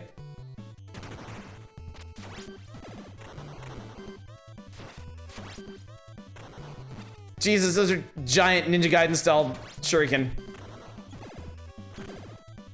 No arcade release for this. Okay. I would have loved to have seen like a full arcade release, like the graphics this game would have had. Because, you know, arcade version of TMNT 2 looks so much better than the NES version for obvious reasons. I mean, hell, even the arcade version of TMNT 4 looks quite a bit better than the SNES version. Where are the one tall wide gaps? Oh God, pocket sand. Pocket sand foot soldiers.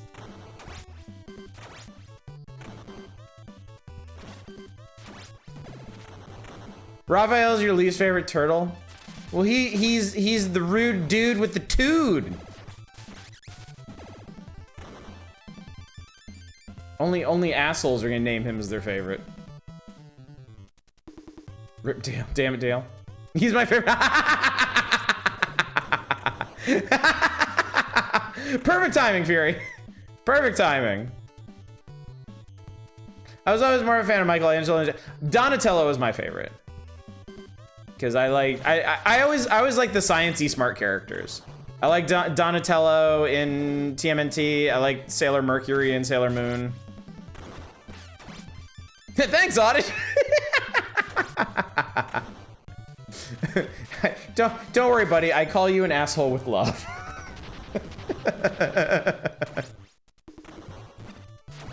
Donatello, absolutely, for exactly those reasons. Beach. Good thing they're advertising the beach. Otherwise, I wouldn't have thought to come here. I remember watching the 2003 series at some point. I remember really liking it when I was a kid. As far as the Turtles go, I only ever really watched them in the 90s. I watched the 90s TV show. I watched the movies. Let's switch up for old Don. Smacky cracky. If I took what a walking weed sets to us, I'd be a bit insulted. Well, I'm glad we understand each other then. Saw some of the Suited TV show in the late 90s.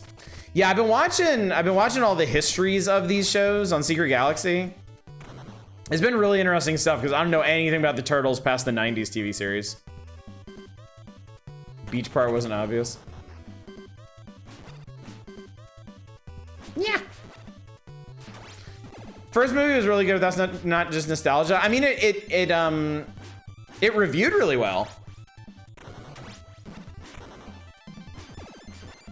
I remember my parents liked it. And then we were all just kind of ho-hum on the second one. Not even Vanilla Ice could save that one for us. Early 2006 CG movie. What's up, Emerald? Currently Genshin Impact out on Twitch. I must say I wish I could play it more.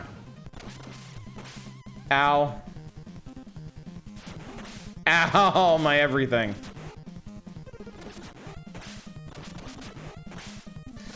I feel like I got, yeah, okay. I think, oh shit. The last time I played this, I think I had a really good pattern for fighting this guy. Maybe not, because he keeps shooting me every time I try to jump. Ow. Ow. Ow. Ow.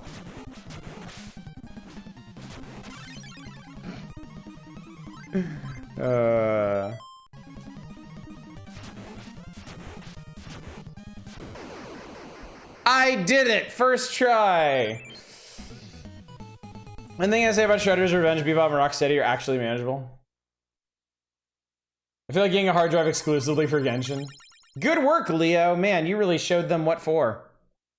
Cowabunga dudes, let's ride the wave back to Manhattan. Leo, no one's favorite turtle. He is the Cyclops of the Ninja Turtles. The no nonsense responsible leader. Everyone's favorite archetype.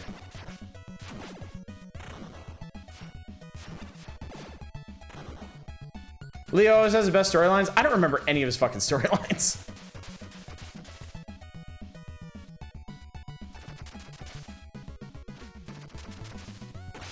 Ugh. How do you wall splat on the ocean? Key West and New York in 1 level scene change. Look, they're really good at surfing, okay? Hard water. Whee!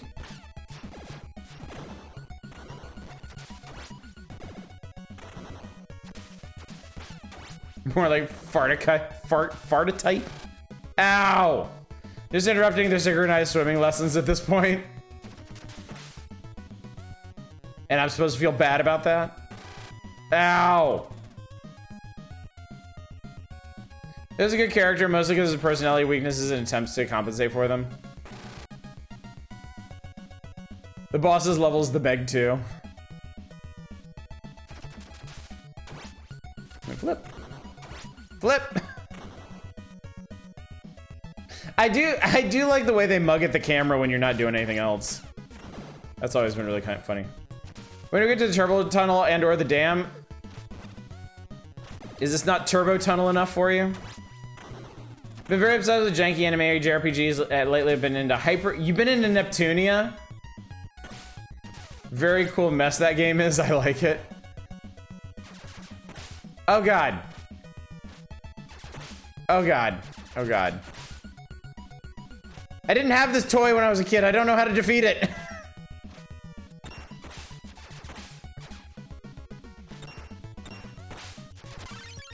Playing rebirths of the combat is actually interesting. I enjoy they make the Kermit face when they look at the camera. Well, we haven't tried Mike yet. Mikey!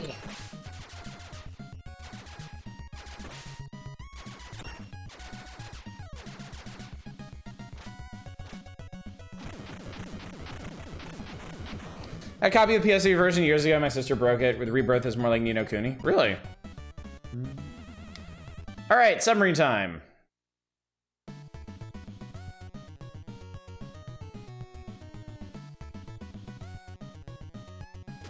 Oh, hello.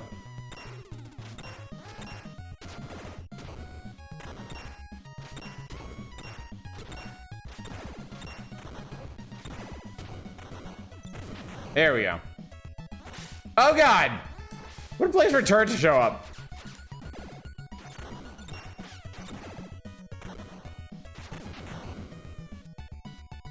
We're watching gameplay of this absolute Kosoge Loop 8. Proper insane game, none of his mechanics function well.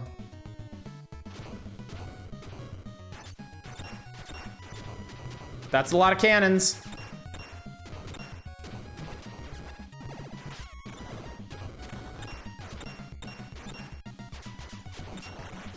Oh, Jesus. I got cartoon cooked.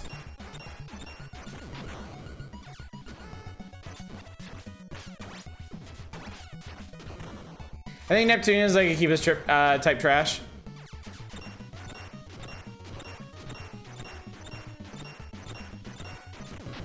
I talked with one of the Neptunia spin-off devs years ago. Genuinely quite chill dude. There we go.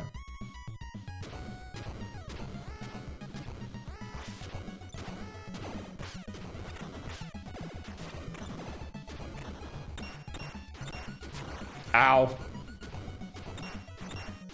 Ow.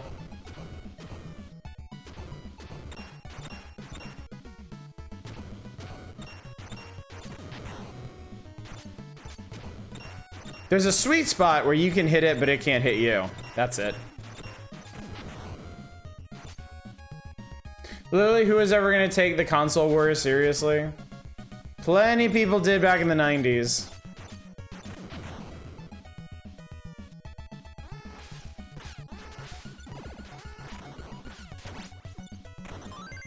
In Neptune, the console wars are portrayed like a serious JRPG warfare scenario with different characters based on different consoles and devs.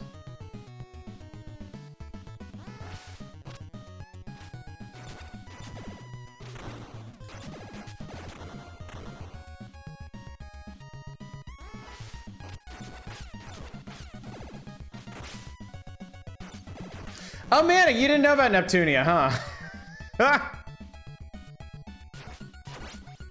That's pretty funny. Tell me the Xbox gets dunked on.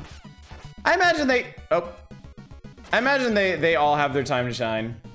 All right, I'm gonna move on. It's getting on into the evening and we got more games to play.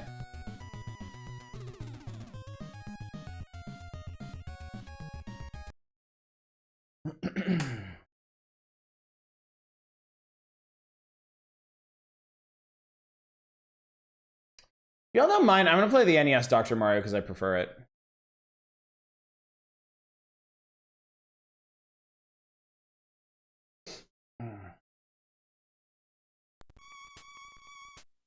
Bam, bam, bam, bam, bam, bam.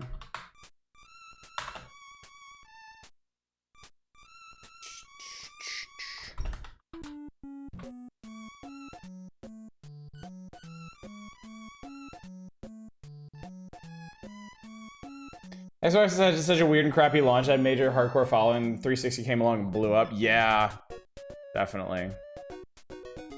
Dude.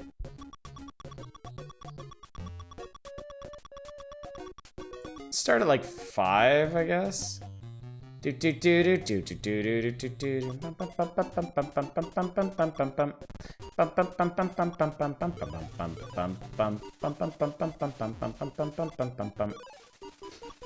The music in this game is so much fun.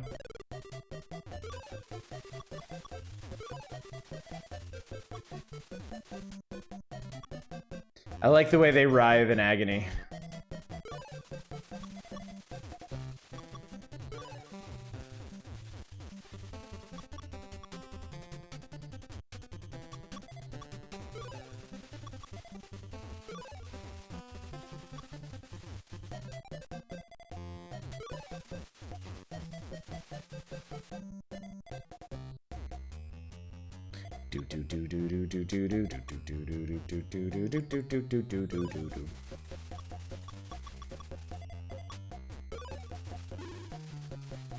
Well, that wasn't terribly smart, was it?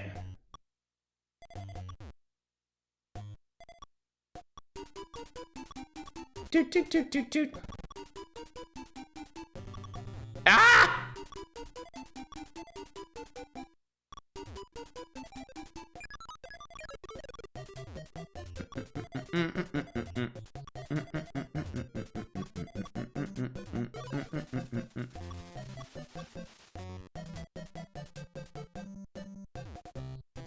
Aha! There we go. Aha! Look at me go.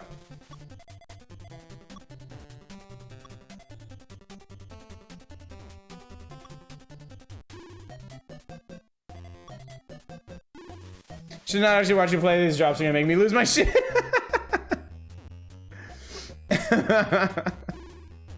I didn't have this game as a kid, so I'm not particularly good at it. As if I need to tell you that.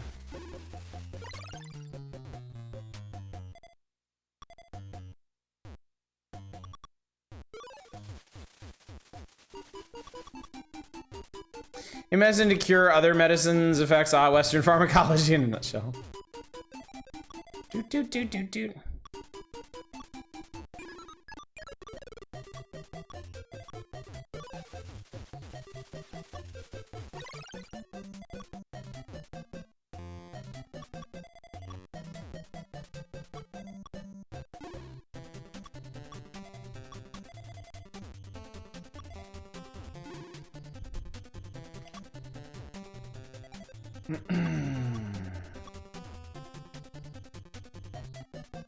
So offhand, I'm not really sure what I'm waiting for.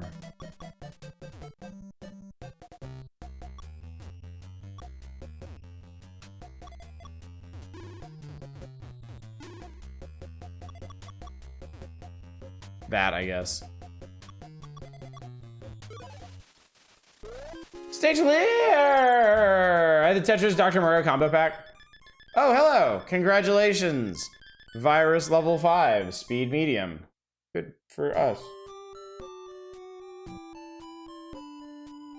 Are those the viruses before they ascend to virus heaven? Wait, what the hell is this? Retro GameStop was looking at some of the GameCube Mario parties. Holy crap, they're all north of 100. GameCube games are insanely expensive. GameCube games are absolutely bonkers now. It sucks.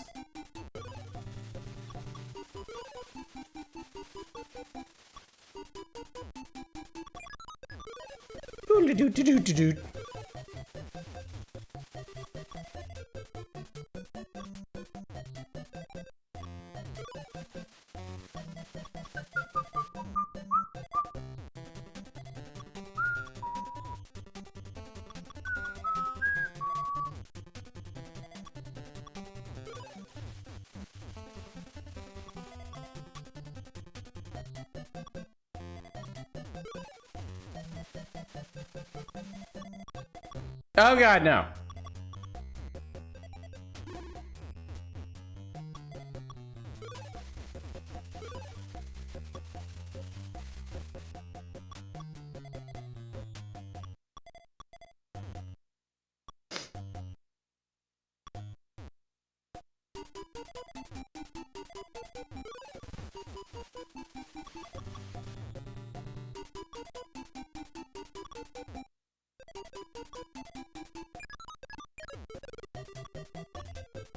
Chad, it's all falling apart. Chad, I'm not a real doctor.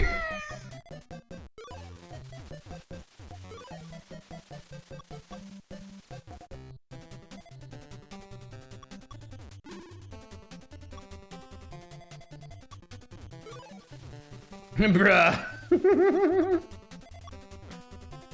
I know I'm terrible at this game. It true.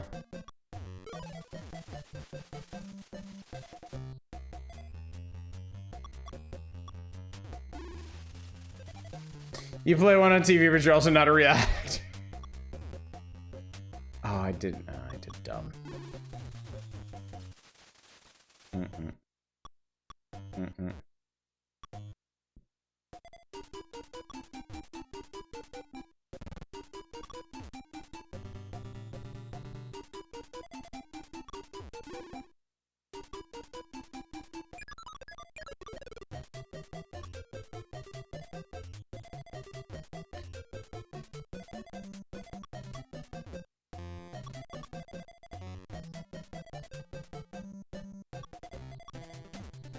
Really just not sure what. Oh god.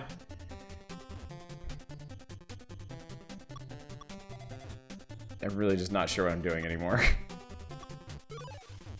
Okay, I made a thing happen. I made another thing happen. Okay. Okay, now I just need to get down to these guys that I buried. I'm sure that'll be no problem whatsoever.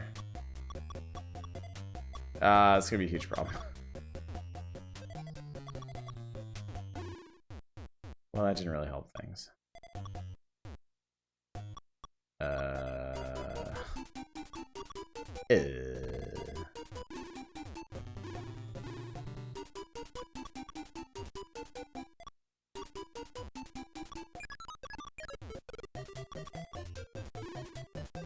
Okay.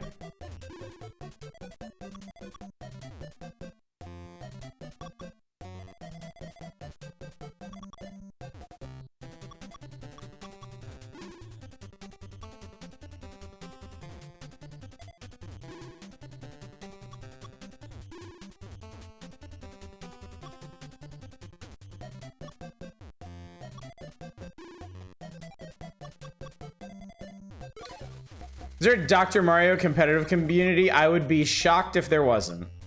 There basically, there has to be one.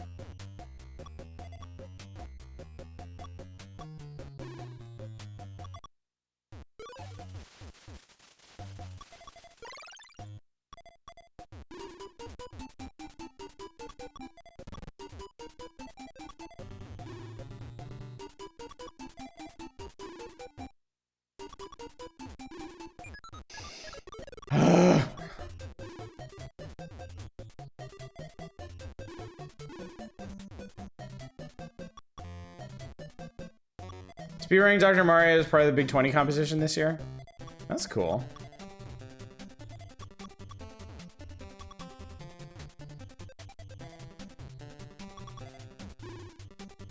I'd like to see how long you last at the highest level of max speed. Sure, let's try. This is like way too stressful for me, so let's do it real quick.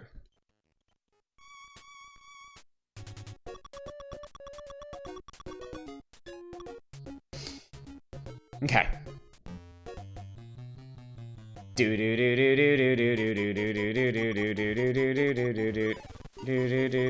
Oh no! Oh god. Oh god, I'm screwing already.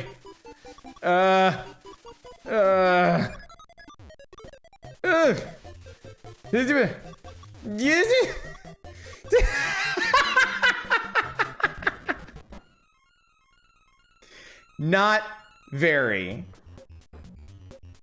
Deep Thought, you can't run out of pills, but you could stuff up the bottle. Good job, Dr. Malpractice.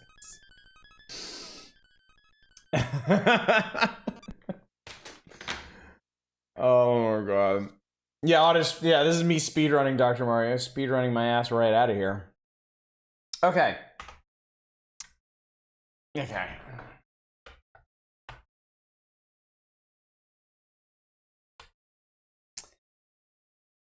We got one more request for this page. I'm actually gonna ask you a rather important question.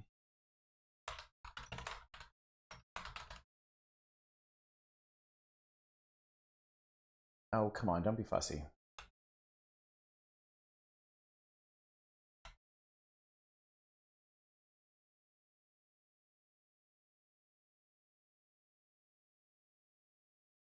Or wait, shit.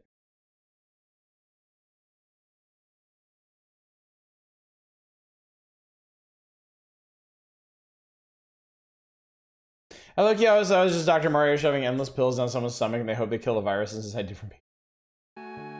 Hang on a sec. Slight technical difficulty. Fuck. I hate when this happens.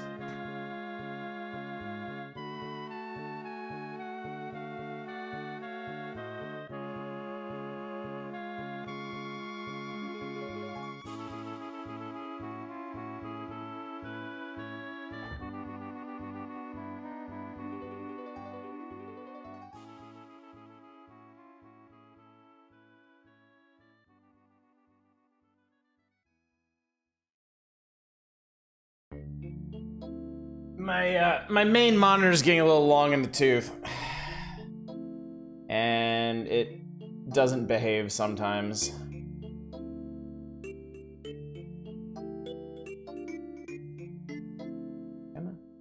There we go. Okay, hang on. I gotta rearrange some stuff. Because all my carefully arranged windows get exploded out whenever this happens.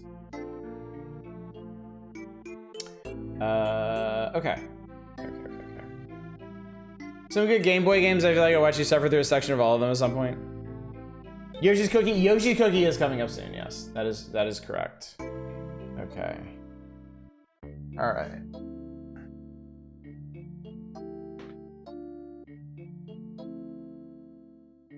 Yes, good. All right, there we go.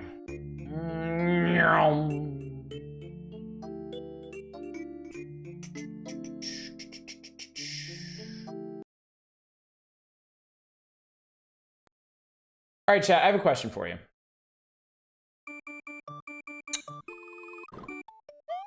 So Super Mario World is the last game that's been requested from this page. Now here's my question. Should we play Super Mario World for like a couple minutes and then get on into Now Playing and see if we can blast through the rest of the magazine in an hour? Or do you want to play Super Mario World for like an hour and chat about stuff, and then we'll finish the magazine another night in like 2 weeks or something? Vote a couple minutes.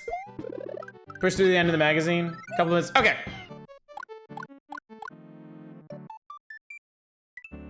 Star Road, beat it. Finish the mag. All right. Seems like people are mostly in the mood to finish the magazine. Let me see how fast I can go through this. See if I can maybe just like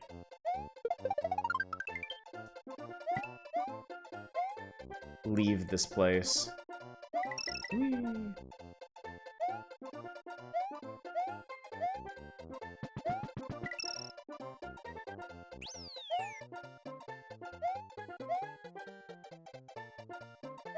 Whee.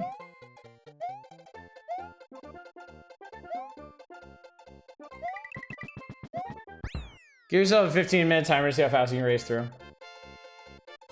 That or the challenge level after Star Road if you rush it. But I've never seen this game before. Play all the levels. Pixel art in this game is really, really good, yeah. Pizzle.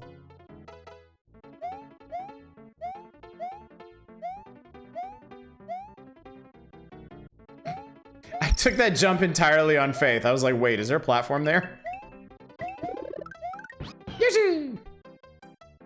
Oh shit, if you don't pick him up in 1-2, you actually get his little dialogue introduction wherever you pick him up? I didn't know that. That's kind of cool.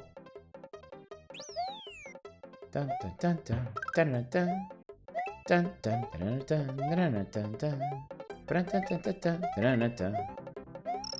Banana, banana, banana, banana, banana, banana, banana, na na na. Whee! I can't hear this long without thinking of Sylvie Gunner. Remember when the later Nintendo Power showed someone who made a giant tapestry of the entire Mario world, and that was neat? I remember seeing that. Yeah, that was really cool. That was really cool. Do do do do do do do. Wait. Don't. Aren't there Yoshi wings in this level?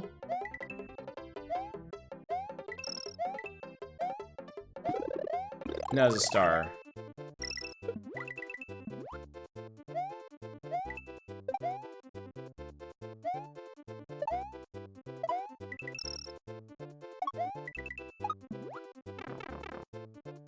It might just feel impelled to eat all those fruit with Yoshi, even though he's not there. Remember one of the later? Oh yeah, I remember that too. Do bum bum bum.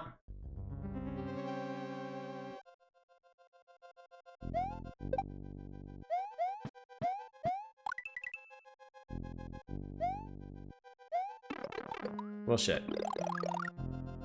Later on, they had a section just demonstrating fan works the Nintendo Power staff thought were cool. Whoop.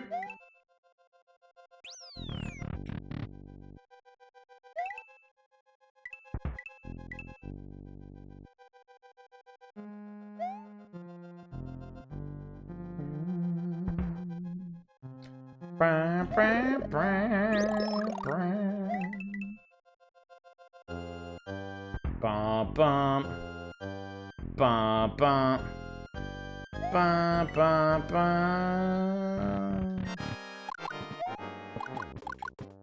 Goodbye.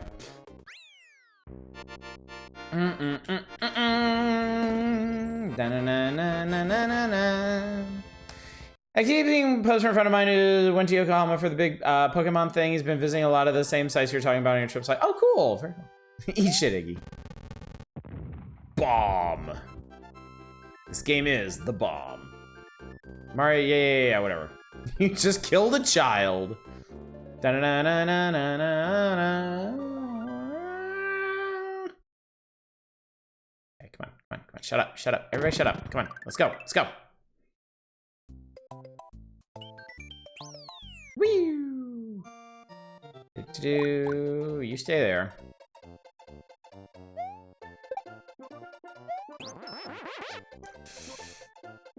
Bye!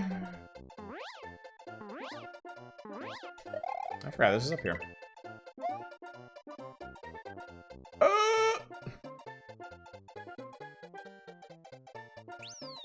I can probably take off from here, right? Whee!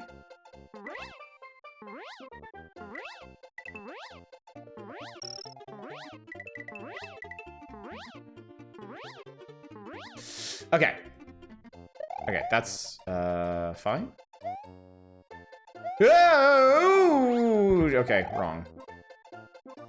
That was not fine. Okay. Ah, shit. Forgot where. Ah, fuck you. I always love how every castle gets destroyed in a different way. Me too. There we go.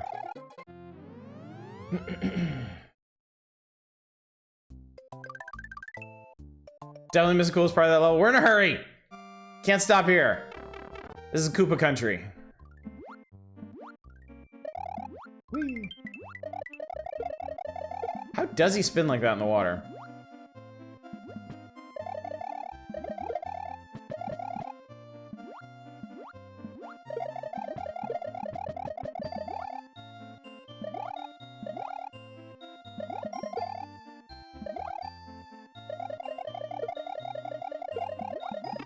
Ah, shit. Ah, double shit.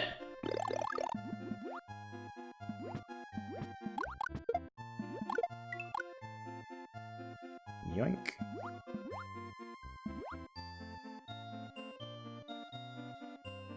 Whee.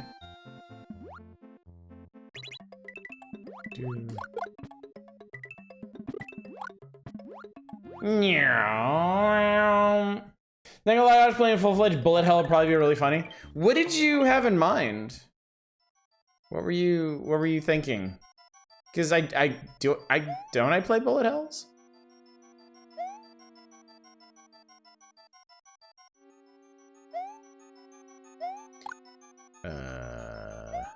Shit.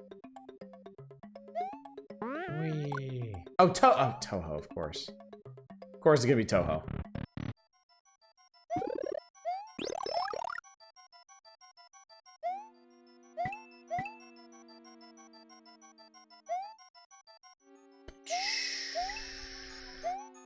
I think I remember this now.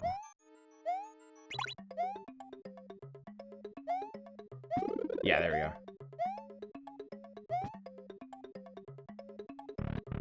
Da-na-na-na-na-na. More cave stuff, for example, and I've already streamed them.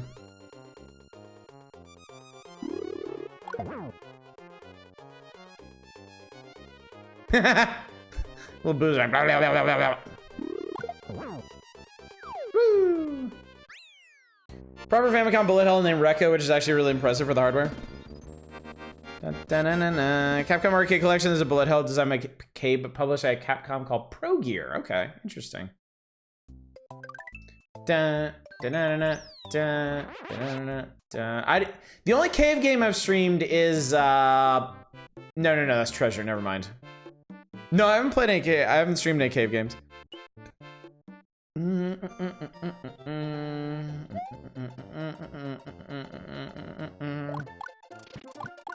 Let's see, Mushihime-sama. I actually know that one.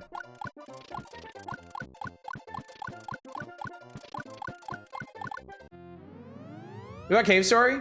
I've played Cave Story. I haven't streamed Cave Story.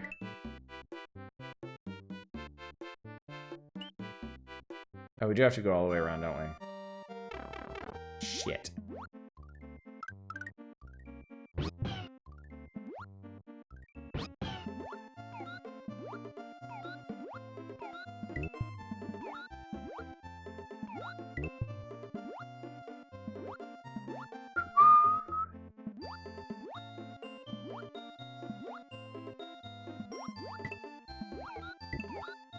Yep. Blue Yoshi, second best Yoshi. The hell's your first best then?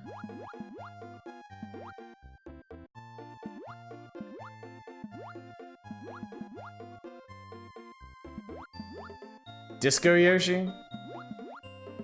Oh, you mean when he eats the disco shell?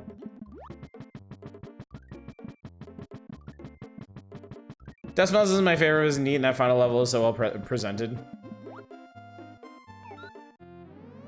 Yeah.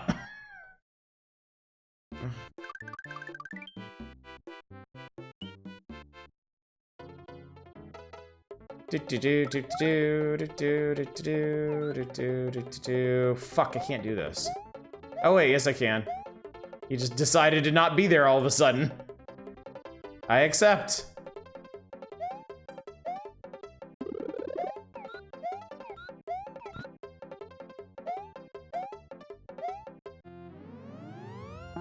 Bow. Imagine discovering the wonder of the cave copyright message tells you not to pirate or you'll be prosecuted to the full extent of the jam. Wow.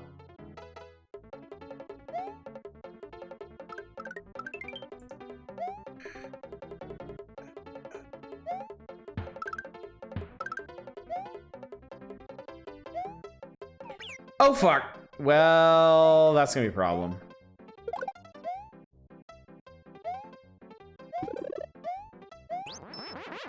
That might be a problem.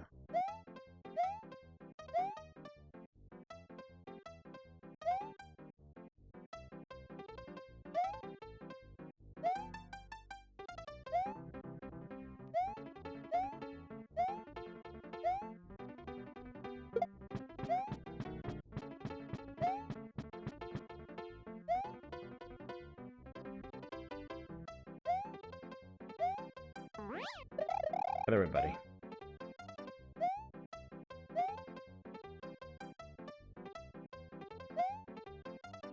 Okay.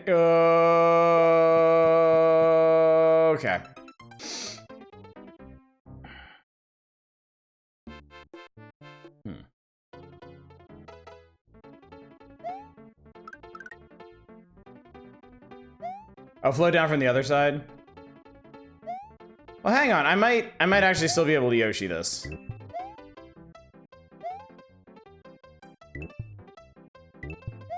Because there's a blue one there. And I know there's a blue one. I actually remember the blue one right before it. Yeah. Where's the ground? Thank you. This guy. I actually remember using this guy to do this.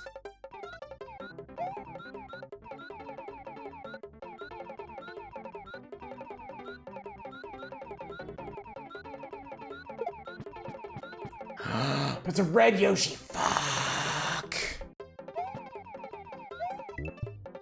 Shit.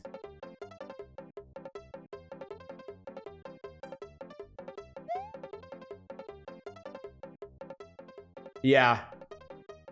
Definitely well designed.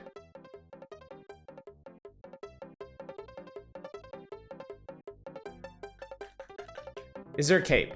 Is there a cape? Is there a cape?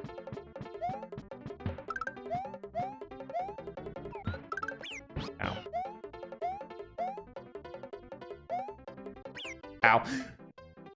You know, just right after I... Ah, shit.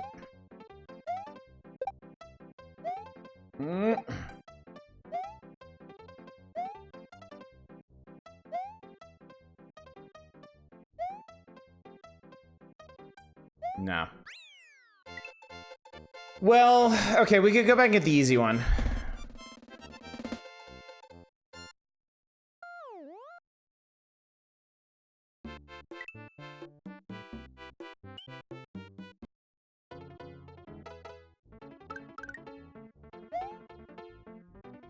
Or rather.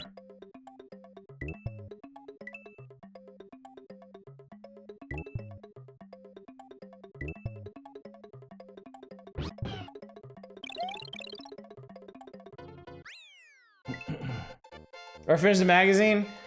No, we're beating this. We're beating this damn game. I'm like 2 levels from beating it. After I get this key, it's just Jabba's palace. Bowser's palace. Elsa's palace. Whoever the fuck's palace it is. Was wrong with the right Yoshi? So the colored Yoshis, they adopt the power of whatever shell, like any shell they eat, they will apply that power. And red Yoshi, red shells, you spit out red shells as fireballs instead of shells. So the red Yoshi will spit out anything as a fireball, and you need a shell to bump this box. This is the short version. Bow. So I need green, or yellow, or blue. Basically anything other than red Yoshi, but of course that's the level where you get the red Yoshi, so. All right, right through the front door. Bye, Yoshi. 1, 2, 3, or 4? I don't think you can bump boxes with the stomp. 2. Okay.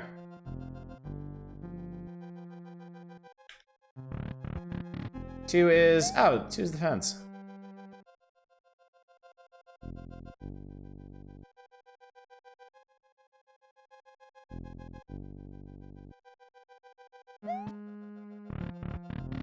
Five, 6, 7, or 8.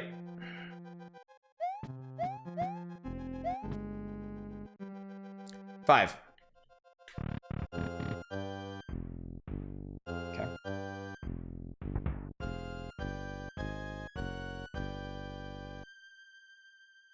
I may have been too late on that. That was too late on that. No, death is certain. Oh, look at that. All right, cool. No problem. Ninja. Ninja. Pow.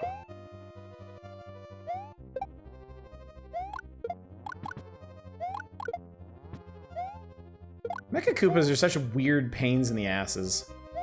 All right. 2 and 5 for the speedrun ones. Ah, yeah, because they're straight shots, yeah.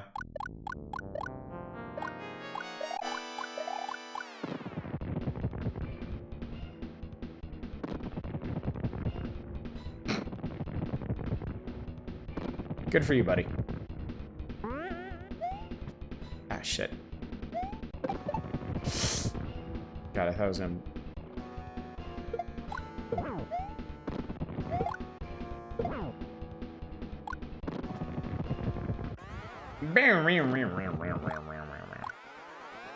You know, to this day, this is one of the really cool Bowser fights out there.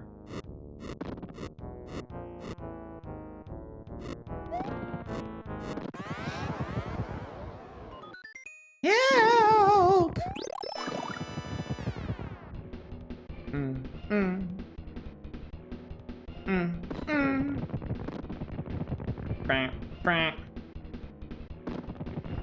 Whee!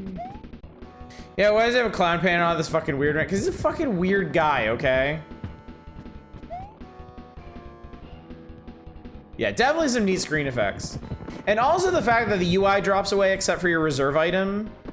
Like, just does a lot for the atmosphere. Makes it, like, extra weird and ominous.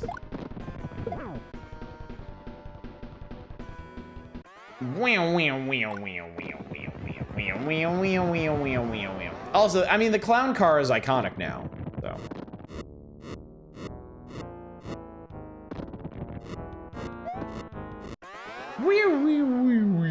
Help!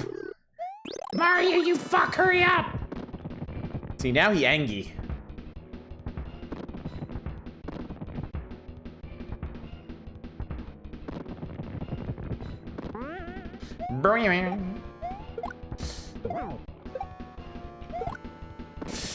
Oh, look at that shit. Look at that shit. I thought Bowser being weird really was done well in the movie. Yes. Bowser's characterization in the Mario movie is just, chef's kiss. So well done. So lightning flash is just power white screen. The clown car needs to be on the background layer for mode 7. There isn't any room for any. I didn't know that. That's really cool. That's really, really cool.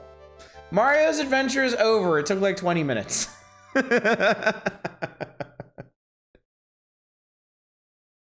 Like, God damn, you got here really fast, Mario.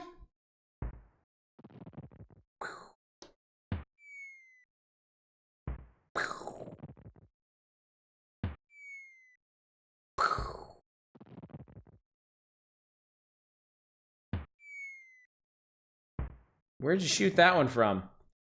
Carried most of the movie appropriately enough. I wouldn't say that. I feel like the Mario movie is really good all the way around. I just really hate turtles. A peach. Do do do do do do do do. Yep, collector boy. God. All right, we've seen the credits before. We know what the credits are. There you go. I beat Super Mario World. I did it. I am pro video gamesman. It is done. It is did. We did it. Mario's got a job in Queens to do. Got to rescue the princess quickly. All right. right, let me clear this out. We did that. All right, moving on. Moving on to now playing. Oh God, I already see a problem. So let's talk about the games that came out in March of 1993 and see how fast we can get through these. A number of these we've already played, but that's not enough to stop some of you either. All right, starting with Where in Time is Carmen Sandiego, which is a Super NES game that was not featured in the issue from High Tech for $60 human. Game type, yeah, we saw that coming. Game type is edutainment of the historical and geographical puzzles. Where in Time is Carmen San Fernando. Carmen Sandiego and other vile hench persons scour the globe in our time and throughout history to steal priceless artifacts. Your job is to track down the fiends by using a time warp device. In each location you visit, you can question witnesses and informers, plus look for physical clues. If the culprit has been there, the clues will lead you to the next location of the thief, but it's up to you to decipher the clues. One of the strengths of this game is the clues can range from direct geographic references to mentions of the art, music, or literature from a particular country. For instance, a clue leading you to Russia might mention the Kremlin or Tolstoy. Eventually, you will amass enough data to identify the thief, and when you catch up to the brigand, you'll bring him or her to justice. I think you're very close to the suspect. Mario Movie is finally a reasonable price to rent. On the plus side, you can select from 5 separate text languages, which makes this a language tutor as well as a fun game. That's not really a very compelling plus, honestly. Carmen Sandiego stole Mein Kampf. Oh well, we'll let her get away with that one. On the minus side, at higher levels of play, the personal clues are given so infrequently you might track down the suspect before you have a warrant, which may result in a failed mission. Interesting. Super Conflict from Vic Tokai. Suggested retail price? The strategy of military conflict has fascinated mankind for millennia. What does it take to lead an army to victory? You won't find out by playing this, but you might have a good time if you have a lot of patience. On the plus side, unlike some map-based strategy games, Super Conflict gives you immediate visual feedback. The learning curve is well designed, easing you into simple scenarios at first with complex scenarios at the higher levels. On the minus side, it is difficult to see the difference between the highlighted section on the option menu and those that aren't highlighted. There's no provision for changing from fast battle mode to long battle mode during a scenario. Very specific complaints, I find. King Arthur's World from Jaleco. We don't know how much they want for this either. Type is action/puzzle strategy with Super NES mouse compatibility. The marching soldiers of King Arthur's World are as mindlessly dedicated as lemmings and just as engaging. They name drop lemmings, chat. They know what's up. You must direct their attacks in 3 worlds, each of which contains many kingdoms, as we found out. Not just the 4, I thought. This month's review will help you to rich backgrounds, rich music, compelling gameplay, excellent game control with the Super NES mouse. I agree with all of that. I agree with all of that quite a bit. On the minus side, the controls for selection of troops and cursor movement are awkward when using the regular Super NES controller. If anything, they're being generous here. It is garbage. It is terrible. It is borderline unplayable. The result is you can lose troops by making a simple cursor movement error. The upper stages are strange worlds that seemingly have nothing to do with the Arthurian legend. I remember before I got the game, I thought that was kind of like a weird and almost petty complaint. After getting the game, I completely feel them on that. I really feel like it's kind of sad that there's only 3 real world levels and then 4 Goblin and fucking 7 Sky Kingdom ones. Like, honestly, if the entire game had just been a progression of real world kingdoms that get more complex and interesting, like, I would have been perfectly happy with it. I didn't need those Goblin levels, and I definitely didn't need those Sky levels. Brawl Bros from Jaleco. 12 megabits of power, chat. This is a scrolling street fight with 2-player option in a versus mode. The year of the Street Fighter continues Jaleco's Brawl Bros, which is not a sequel to Rival Turf or Double Dragon, although it does share some of the characteristics of those games. The basic battle takes place on the street with 1 player or 2 playing simultaneously. At the end of each stage is a clone of one of your pals. Thrash the clone, you'll be able to use your fellow fighter for future fisticuffs. Nice alliteration there. Each character has basic kicking and punching moves plus an easy-to-use special attack. You can also pick up weapons and use them against your enemies. You can play a buddy in the versus mode or activate the angry mode. which gives you a burst of energy when received a certain amount of damage. Very cool. The character is also pretty cool. Not just the standard street thugs in blue jeans and torn sweatshirts. Oh, so much action tonight, chat. Good graphics and cool characters plus immediately perform special moves set this game apart. Two-player action is a must. Minus is nothing new in the street fight, but what they just... Hang on, wait a minute. Good graphics and cool characters plus some easily performed special moves set this game apart. Set this game apart. On the minus side, nothing new in the street fighting genre. I find those comments to be at odds with each other, chat. A small variety of moves, like it's a fucking brawler. That's what you get. Super Strike Eagle for $70. Good God. F-15E Strike Eagle is a remarkable aircraft capable of in simulation captures, whatever. Great realism during the dogfighting stages, multiple missions. Minus control during the bombing mission can be confusing at first. The movement of the plane in the bombing missions are jerky, making flying and targeting awkward. The bombing missions are like the most unique part of Super Strike Eagle, but they're also really confusing, like for sure. Wayne's World. I'm not even reading the blurb. On the plus side, cool themes, no. Graphics and sound are the highlights of this game, no, definitely not. There is a high degree of challenge. That's a really nice way of saying it's designed like shit. And it will beat you up. On the minus side, some digitized graphics have extremely long access time, causing long pauses in the action. The hit detection range on objects is very small, so you must jump directly to the center. This is all way too specific for a game this bad. Like, the backgrounds are too busy, the stage design is ass, the power-ups don't make any sense, the enemies are frustrating to get past. It's a bad game. They could have just been like, on the minus side, it sucks. Tiny Toon Adventures from Konami. Buster Bunny charges their world of crazed tunes, traps, and puzzles in 6 wildly different levels, multiple stages, the inventive bonus areas between... Buster's high-speed dash is great. Look for outstanding graphics and sound. Look for a wide variety of game situations with strategic bunny bopping to bonus rounds. The minus side, the theme of the game might attract young players who find it too challenging. It is pretty hard. And I will say Tiny Toon Adventures isn't quite as rich a game as I thought it would be. It has really good graphics, but the levels feel a little sparse when you actually play through them. On the plus side, the dialogue is silly. On the minus side, fuck this game. Were they allowed to shit on a game like that? No. No. I think later there may have been... I feel like maybe by the time we get to like 94 or 95, like the extreme era, there may have been some games that they were allowed to shit on a little bit, but not particularly aggressively.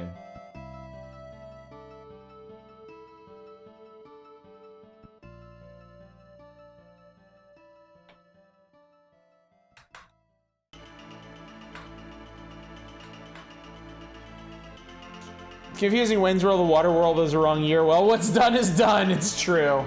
The die is cast. This is our lot in life. I mean, we got what? We got 3 games here. We can wind through these real quick and get to the next page. I'm not gonna spend much time on Wayne's World, obviously. It is not excellent.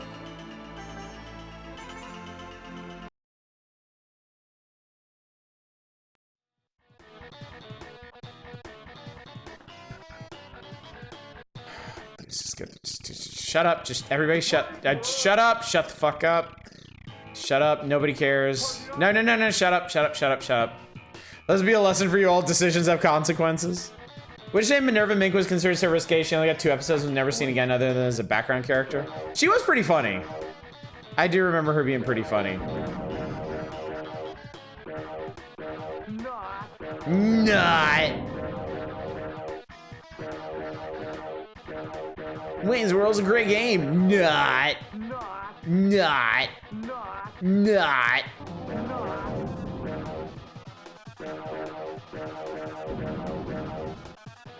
Oh no, I died. What a shame. All right, next. Where in Time? All right, I think we played Where in Time is Carmen Sandiego on NES. Or was it Where in the World? I can't remember now.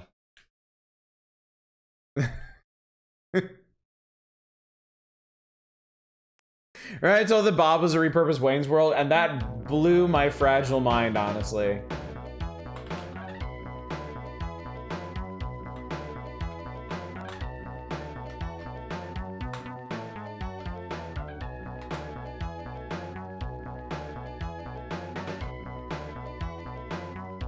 So is that too risque to say on stream? This game's like use your testicles as a speed bag? No, I'd say that's fairly if anything, that's being generous. I would like to play in English, thank you.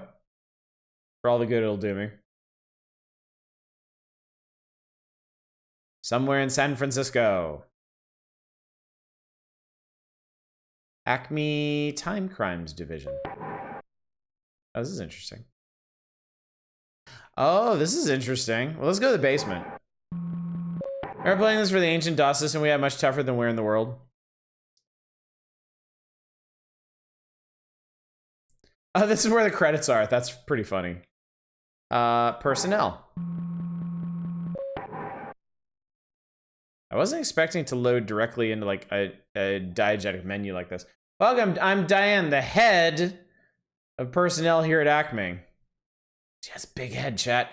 I'm sure you'll find your assignment here exciting, interesting, and very dangerous. This is our standard liability release form. Please enter your name and press start.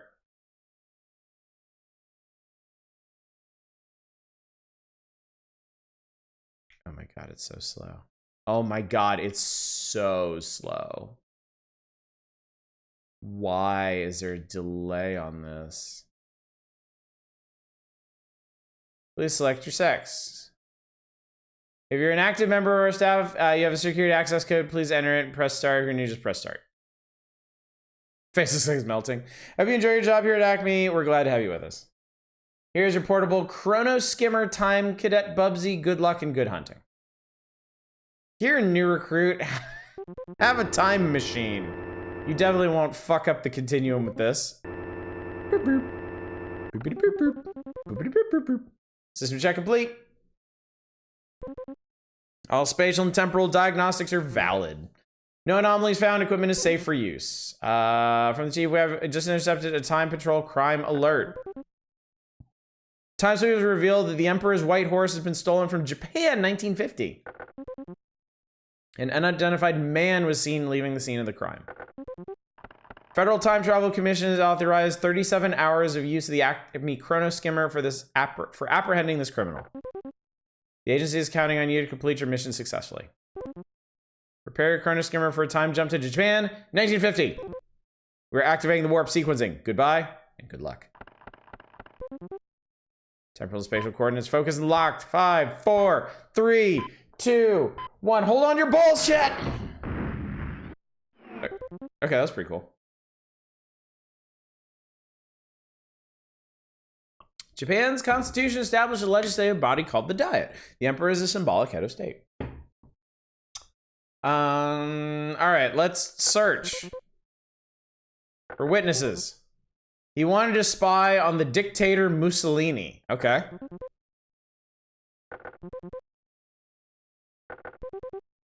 He wanted to meet General Eisenhower in Sicily. Okay. He said his favorite artist was referred to as the Mexican Goya. What does the scanner do? Object found. It's an Enrico Caruso record. Boop, boop, boop, boop, boop. You have a time limit for a time machine? You do, as it turns out. Can we help? Sure. So I think. So the clue about I think we're going to Italy next, right? Yeah, let's go to Italy. Bzzz. Apparently we're going to Italy 1902. Italy entered World War I on the Allied side after remaining neutral for many years. At war's end, Italy gained territories formerly held by Australia and Yugoslavia. Okay. Search. Vile henchman detected! Oh my god, it's a pirate. You must be on the right track. He was going to pilot a speedboat into the Humboldt Current.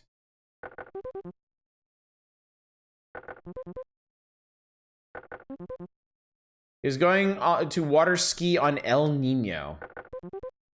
He had eyes the color of slate. Okay. Me. Object found. It appears to be Hiram Bingham's journal. Okay. So, where are we going now? We can go to... Okay, different time periods. We can go to Mexico in the 18th century or Peru in the 20th century. Peru? Let's try Peru. Tickety tick tick tick tack tick tack tick tack.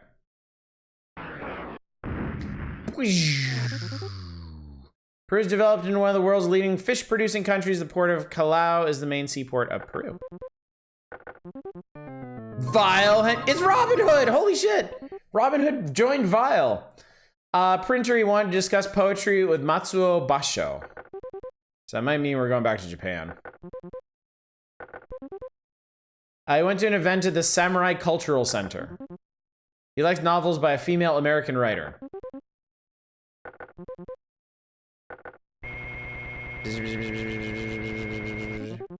Object found. Appears to be a piece of Raku pottery. What happens if we scan further? It's a type of Japanese ceramic. It takes hours to scan this thing. One more. Background, invented in the 16th century. Okay. Zoom and enhance. All right, so hang on.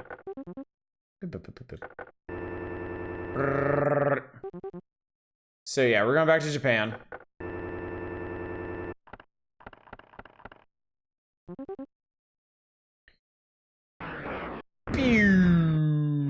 Oh, that's cool. Japanese art during the Ashikaga period was enthusiastically supported by the shogun. The ink painting style called sumi was established during this period. Yeah, running out of hours.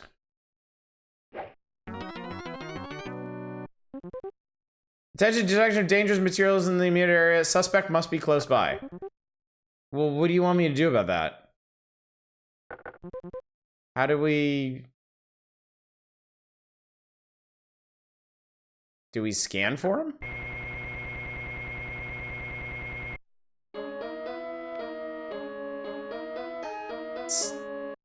What? That's a... What? Air scan indicates ominous events are present. Recommend further search to be taken.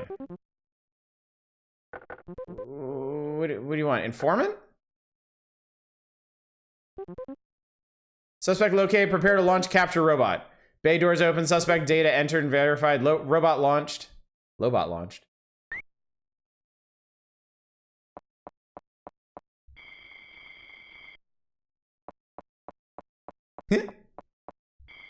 This is cute.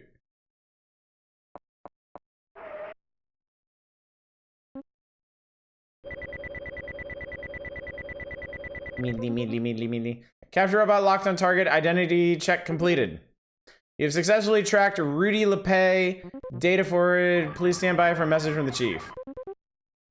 You've captured Rudy LePay.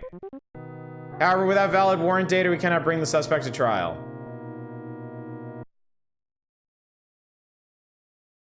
Oh.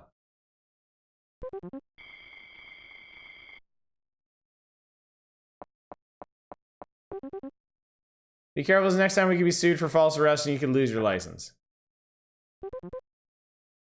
Ready for your next case? No. Okay, while you're resting, you might want to sharpen your research skills. Get ready for your next case. Remember, all of us here at Acme are counting on you, Bubsy. So I never even checked the data button.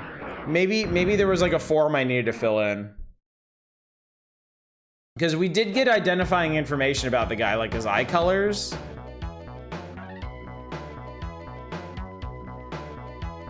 Let me hang on. If we've got a second, let me try that again.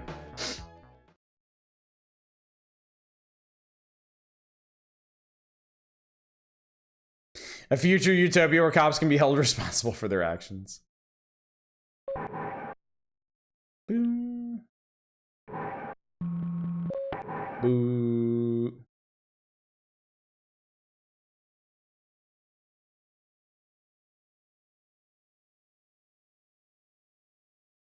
Well, that's pretty progressive. I mean, you can change your sex every time you sign in.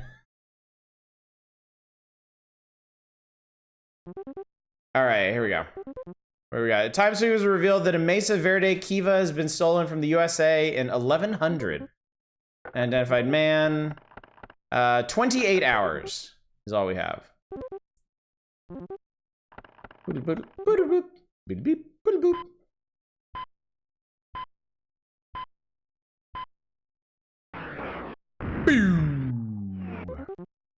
Between 900 and 1000, Hohokam culture was at its height. Hohokam built huge sunken ball courts for playing a game that resembled basketball. Okay, what's the data tab? Evidence. Ah, okay. So you got to fill in their sex, their hair, their eyes, their favorite artist, and their favorite author. Dossiers. Oh, these are the profiles of the different bad guys. Languages. Okay. And then what was that last one? Oh, you can go back to the briefing. Okay, so we need to pick up 5 pieces of evidence, apparently. All right, witness. He left to help capture Toledo from the Moors. Okay. He said his favorite artist was born in America and was a friend of Degas. Now, okay, here's the question. Do I have to enter it, or is this like multiple choice? Is a friend of Degas. There's only 4 options. Who was a friend of Degas? Does anybody know? Mary Cassatt, Jose Orozco, or Van Gogh?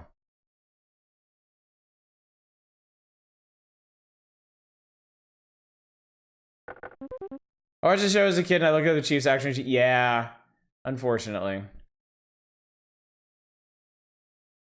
Mary Cassatt?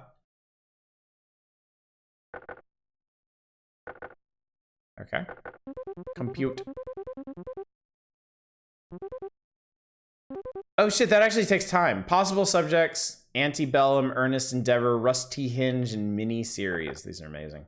So we're gonna have to put in everything at once, apparently.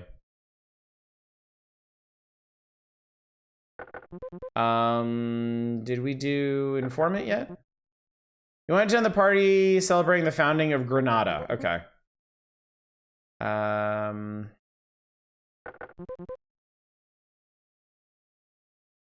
Do we need the scanner? You have to narrow it down to where there's only one possibility. Okay.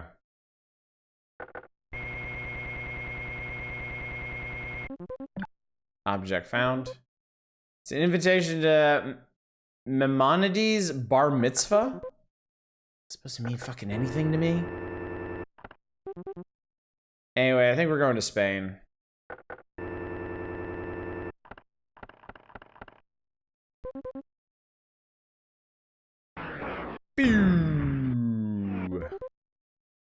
Here is Spain's 12th century fight against Islamic conquerors was legendary El Cid. His exploits are recalled in the epic poem The Song of the Cid. El Cid is Spanish for the Cid.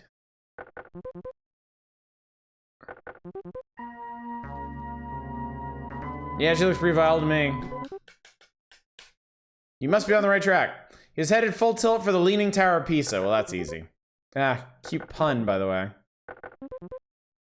He wanted to tour the independent Republic of Genoa.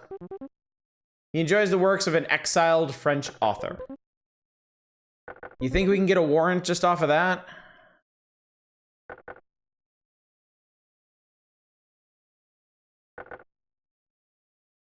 Not Dostoevsky. Hugo, Kipling, Catherine Ann Porter. Is that Hugo?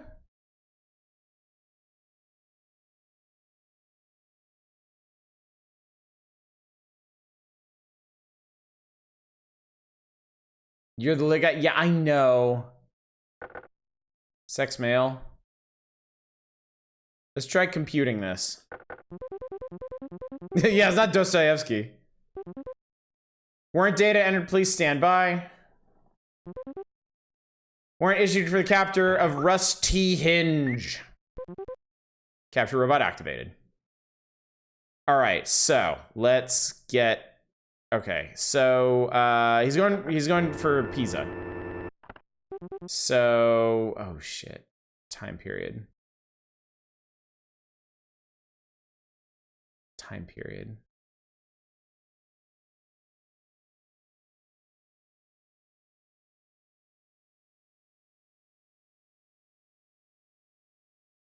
Middle Ages. Okay, yeah, we'll try Middle Ages. Tickety tickety tack. Yeah, that's the tower we're looking for. In the Middle Ages, Italy consists of fragmented political units, city-states in the north, papal states, and the kingdom of two Sicilies in the south. Witness. Okay, sweet. Pew, pew, pew. He's going to audition for Louis Bunel's new movie. Louis Bunel's new movie. He has piercing hazel eyes. Okay. Let me search for an informant. I want a little more information. Going to attend the inauguration of Carranza. Where the fuck is that? Spanish Mexican? I love you get semi-realistic scenery and then the henchman just random clip art. Yeah. Is that Mexico? Oh, well, it'd have to be motion pictures. Eyes was one of the. We don't need any more evidence because we've already issued a warrant. During the 20th century, Mexico's natural wealth in the form of oil was developed into an industry. Oil sales greatly contributed to shrinking Mexico's national debt. We got him? Oh, I think we got him. Boodly doodly doo. Detection of ominous events. Suspect must be close by. I think we need to do, what is it, informant? My earbuds just died. Onboard scanners have sensed ominous events. Presence of suspect in this location probable. Oh, you actually, wait, do you actually need time to go through all three options to get him to appear? Am I gonna run out of time right here at the finish line? Like, we know he's here. If the scan takes too long, I lose.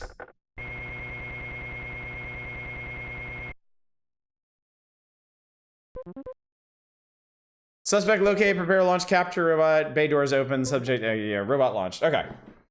Come on, justice. Come on, justice.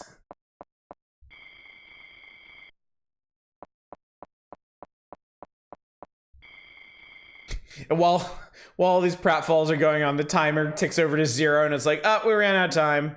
He got away.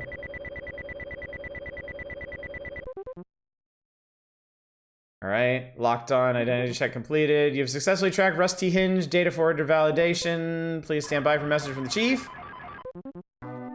Congratulations, you've cracked the case. The suspect has been found guilty of grand theft. A Mesa Verde Kiva has been returned to the grateful citizens of the USA in 1100. Rusty Hinge will be given a long prison term. Or just vaporized. Well done, Bubsy. You completed your probationary period and been promoted to the rank of Time Patroller. How about that? This is your current security access code. You'll need it to continue your career, so please write down. Dr. Bindib. Dr. Bindib, chap. Ready for your next case? No. All right, your performance on the case was excellent. You've earned some time off. Relax and enjoy yourself so you'll be rested for your next adventure. Signed, the Chief. All right, chat. We did good. We did good. Team effort there. You can't make bail by the end of the evening. Get bounced out of appeals court. Carmen Sandiego has excellent lawyers. No Four Seasons total landscaping for her. Now we're just gonna now we're gonna dispense justice with our fists, chat.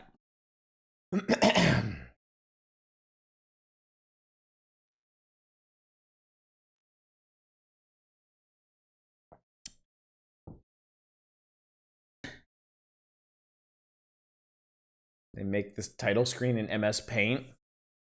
Oh no, they're threatening government agents. Bloop. It's kind of weird if the first thing you hear when you load into a game is the confirmation noise when you push a button. All right, so we can be Fat Ken. We can be Green Ranger. We can be the Rocketeer. We can be... She looks like one of the ladies from Rollerblades back on the NES. Or M. Bison. Okay, we'll be the girl. I think. Oh, there we go. Oh, I get another one. We'll be girl M. Bison. Innovative character design to be completely ripped off Street Fighter. Are you Kenuff? We're about to find out. What is this? What is this? What the hell was that? What's going on? Wah, wah. Okay, that's her special. Oh, damn. Okay. Ow. Oh my god, I'm being murdered. So her name is Wendy, apparently. Spack Crash. Capcom Searchlight for their escape characters. Oh my god, dude. Her actual name is Suplex. Now that's a Carmen Sandiego character.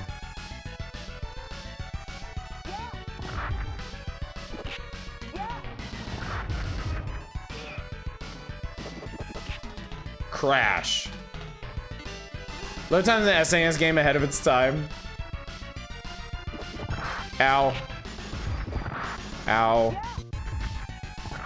So basically, if you face a dude, like if you just walk up to a dude, they will absolutely out-prioritize you and fuck you up.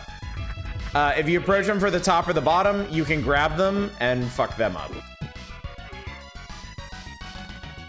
A female grappler when Capcom was not doing female grapplers. That's a good point, honestly.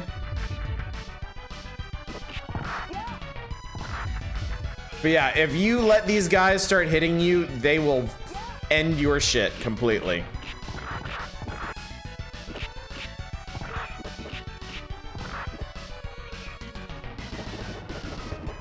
Wow, wow, wow, wow, wow, wow. Crunch. Yes, that's how.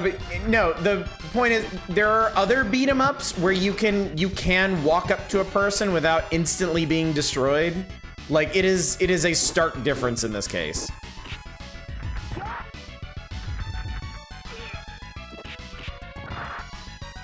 Like there is absolutely no hesitation.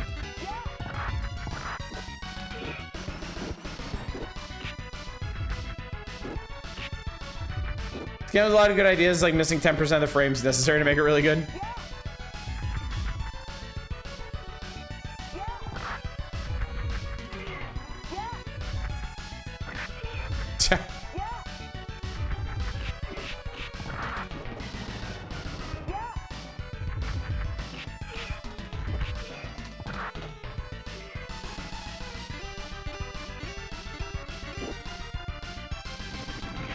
Holy shit.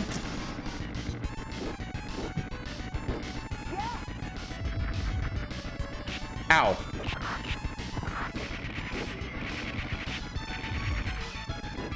Like, this is one of those rare brawlers where, like, oh god, that set her on fire.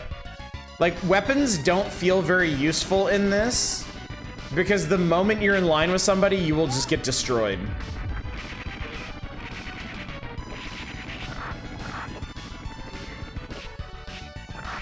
On the other hand, you can OTG people. You can hit them while they're on the ground, which helps a lot.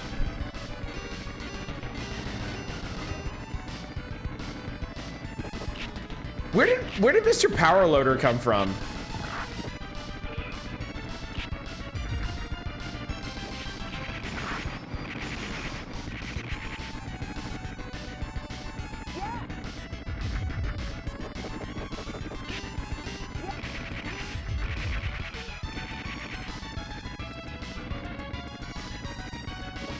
Ow.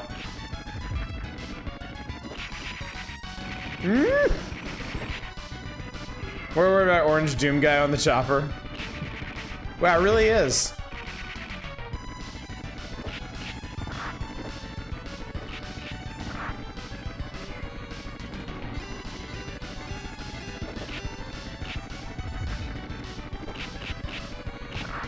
Yeah. Yo!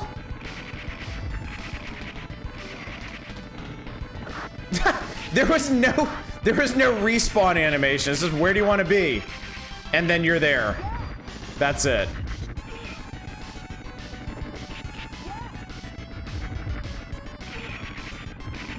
Ow.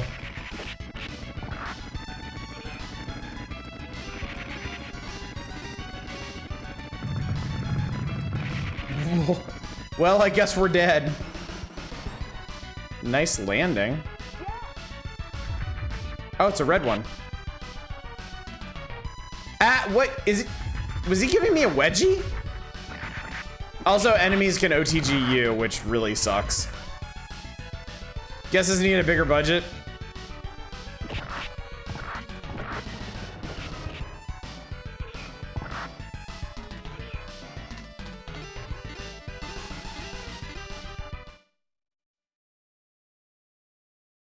Am I gonna fight the Sewer King?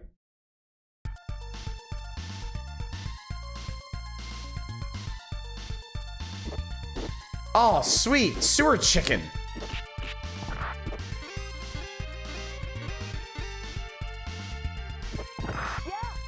This looks fine. It doesn't play fine. Like, it feels way more awkward than most brawlers. And yeah, once enemies get on you, they don't get off of you. It really sucks. You basically have to throw your way out. Like, you can't really counter them any other way. The one saving grace of the combat system is that throws are insanely easy to do. I assume she's not like the specific grappler character. I assume everybody can grapple like that.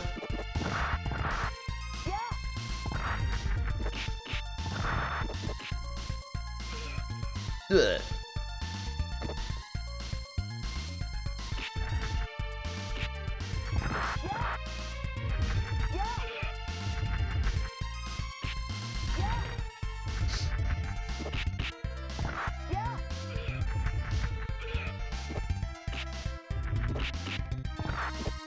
Also, they're palette swapping hard already.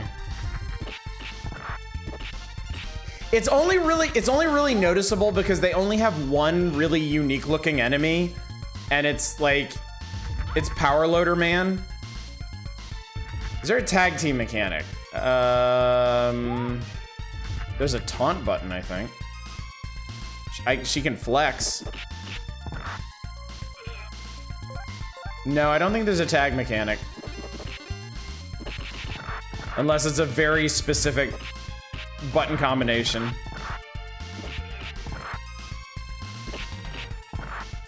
Dude, fuck off.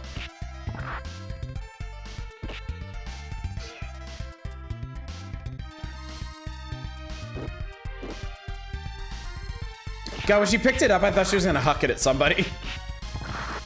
That would be really funny to have a fight, like a brawler where there's like a first aid kit in it, and your character just picks it up and starts beating the shit out of people with it instead of using it.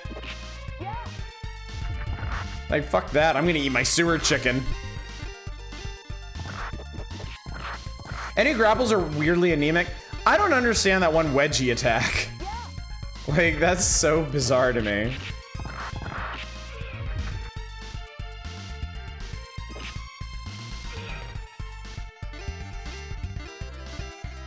How do you... Oh, you want me to go that way? Probably should use a different arrow there, Chief.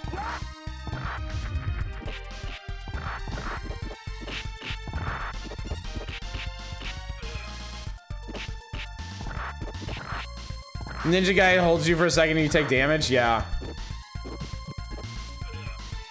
Yeah, the enemy grabs aren't very active. Fnord, his name is Fnord, yeah. I'm so glad you mentioned that, Satellite. His name is Fnord. Ow.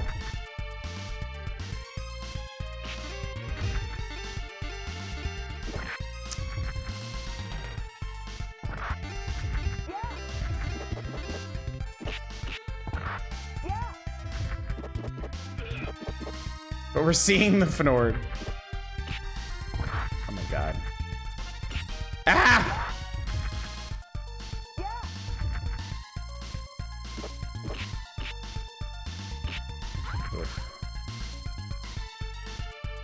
Yeah, no thank you.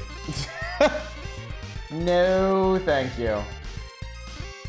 That one definitely falls on the lower end of the beat 'em up spectrum. For a while, did anyone be familiar with that back in 1993? That's pretty odd, isn't it? All right, we're doing great, chat. Oh god, there's so many pages of this. Fuck. All right, you know what? We're going late. We're doing this tonight. We're doing this. 4 more pages, I think. All right, one more SNES game, Ultimate Fighter from Culture Brain. Suggested retail price is an extremely specific $64.50. Street fighting action. Options galore what set Ultimate Fighter apart from the rest of the street fighting crowd of games. Not only do you have dozens of offensive and defensive moves, you have 8 levels of difficulty and 5 play modes. The main game has a scrolling fighting action like Sonic Blastman or Double Dragon. Play control of your fighter is good, but many of the opponents aren't that tough. There are 32 enemy characters in the game. You use a password to continue in the journey mode. For alternate player action, up to 8 contestants. Try the versus tournament. Boss mode, battle mode. You can fight any of the 32 different enemies. There's an animation mode, which allows you to command your character. Wow. They went into pretty deep detail in this Ultimate Fighter game. Plus side, multiple player options and lots of moves will keep Street Fighting fans coming back for more. On the minus side, some of the moves are difficult to control, and for some moves to be effective, you must initiate them only when an icon appears on your character. Nothing really new for this type of game. They just spent an entire paragraph explaining what is new about it. Like, chat.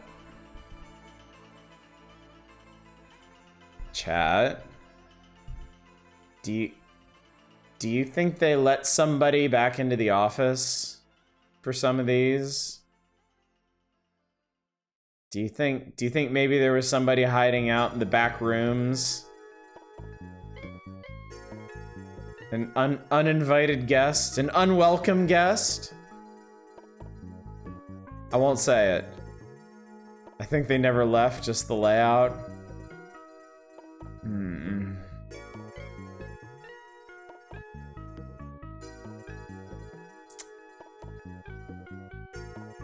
Anyway. Gob and Roarge!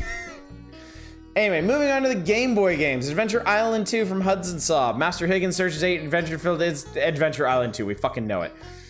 On the plus side, good control and lots of stages makes the game a lasting challenge. On the mind, okay, this is the one time I'm going to let them get away with this bullshit.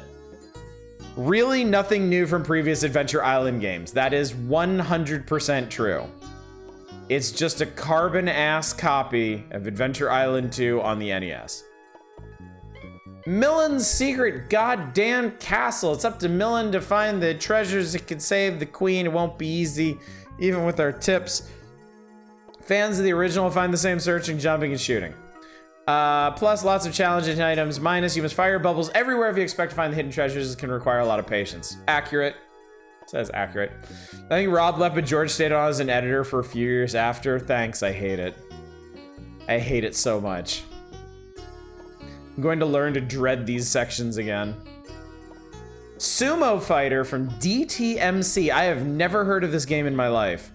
This is a far cry from DTMC's last Game Boy title, Laszlo's Leap, but is just as involving in its own way. As a champion sumo wrestler, you strap on your... Oh my god.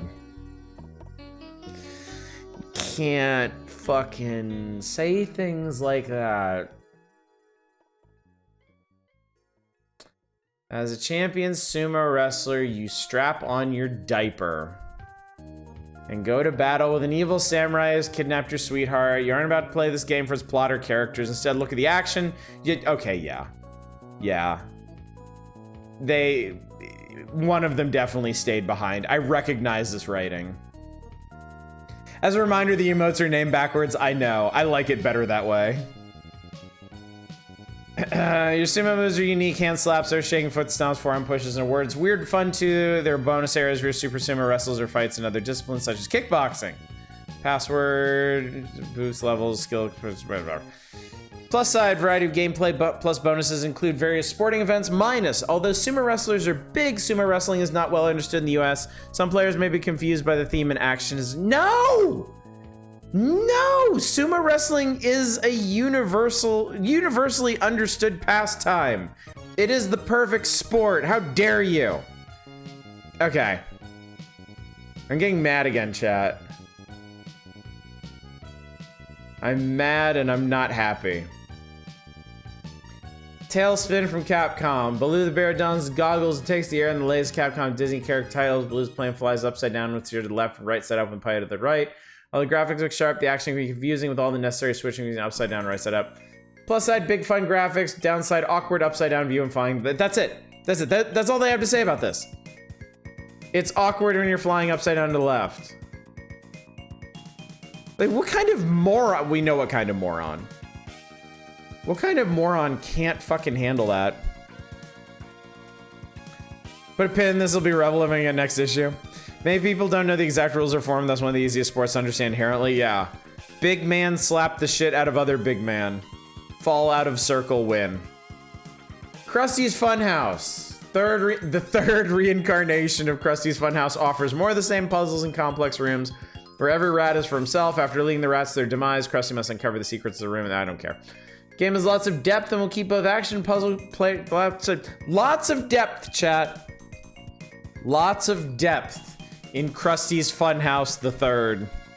I had no idea there was a Game Boy Tailspin game. I remember the Mega Drive game being so bad. It's probably it really looks like a port of their NES Tailspin game, which is a side-scrolling shmup whose claim to fame is that you can flip directions on command. It sounds like you can do the same thing in the Game Boy, but for whatever reason, instead of mirroring your plane when you flip the other direction, you flip upside down. They're probably just trying to be cute, but apparently, like, Gormless Wonder here was too thrown by this unique graphical effect and just can't handle this game for children.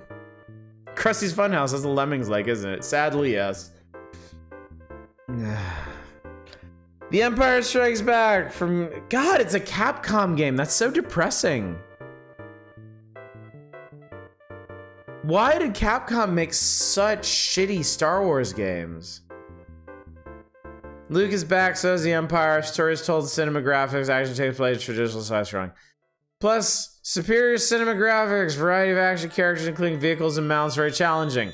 Minus, it is difficult to fight in close quarters due to the speed of the enemies, the number of times they must be hit. They call out how bullet spongy all of the enemies are. Number of times they must be hit to be defeated, and then slowness of the control functions. Yep, it's crap. It's crap, garbage, crap. It's trash, chat.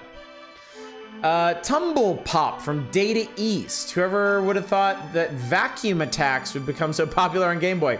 First there was Kirby's Dream Land, now there's Tumble Pop. Your characters in Tumble Pop uses a vacuum to suck up baddies and spits them out as letters, coins, or power-up items, which you then collect. Power-up items include such things as roller skates to speed you up, or clocks to slow things down. You can also buy these items in the store. The action takes place on a single screen, where you jump between platforms while sucking up enemies. Big game with lots of areas to conquer, power-up items, speed things up considerably, bonus rounds let you stock up on items.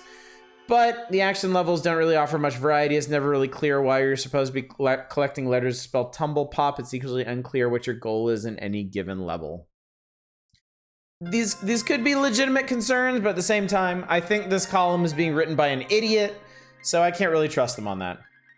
And apparently it's a Lethal Weapon game, of all things.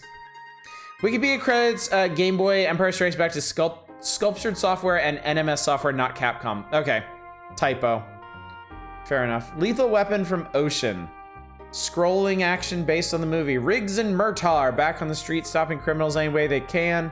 Usually that means shooting them. You can't just say that, Nintendo Power.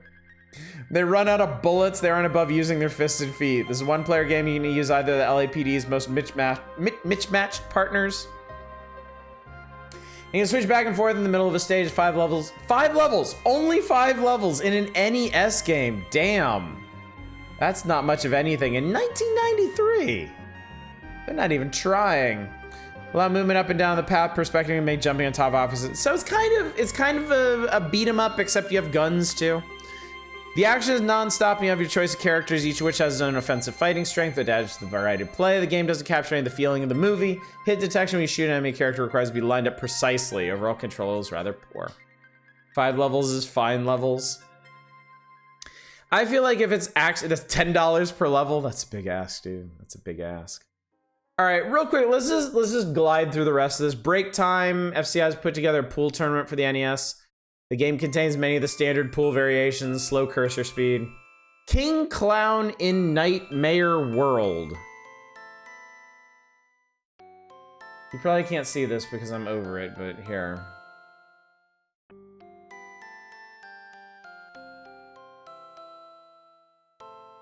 Kid Clown's about the most unlikely hero imaginable. The evil nightmare will have his hands full once he kidnaps Kid Clown's clan.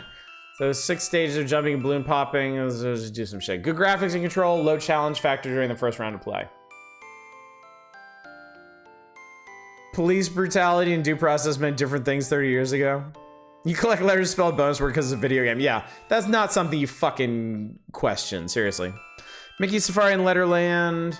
Great alphabet reading aid for preschool kids. No gameplay or harder levels to make the game interesting for a wider range of players. Whatever. Yeah, Kid Clown's Clan, the KKK. I feel like there might be some marketing issues with that. Dragon Warrior 4. The quest in Dragon Warrior 4 takes place in 5 chapters, each with different characters and missions. The world is huge and the story is compelling. Other innovations include the use of tactics during combat in Chapter 5, so you don't have to command each party member. This month's review should help you over hurdles in the sprawling adventure. On the plus, multiple characters and storylines, a huge world to explore, new fighting tactics for parties. Minus, the graphics are not as high quality as previous Dragon Warrior games. Chat, those of you that played Dragon Warrior 4 on NES, would you agree with that? That the graphics are not as good as... I suppose you're referring to 3. Terminator. Action based on the original Terminator film. I feel like maybe they featured this in the magazine like years ago and it just didn't come out until now or something. And Alien 3, it's garbage. The race against time aspect of the game keeps attention high, good sound, lots of variety of weapons, configuration mode, less such difficulty. Minus, the graphics don't vary very much between stages. Wonder press, all jump is not precise. Best looking on the system, they're probably grading on a curve relative to other late NES games. I mean, they specifically say not as high quality as previous Dragon Warrior games. So they're specifically calling out, in theory, Dragon Warriors 1, 2, and 3 here as being better looking games than 4. So, certainly odd. Anyway, we have a compelling request for King Clown in Nightmare World.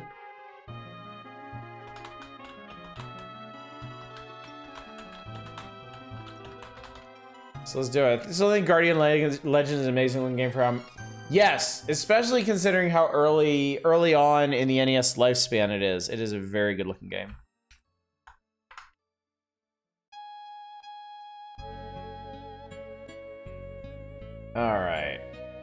All right, Clown. For those of you that haven't been around for ages, we did stream a full playthrough of Guardian Legend a long time ago, long before the Power Hours. I'm looking for KKK. Guardian Legend is a masterpiece. Very, very underappreciated game, I think.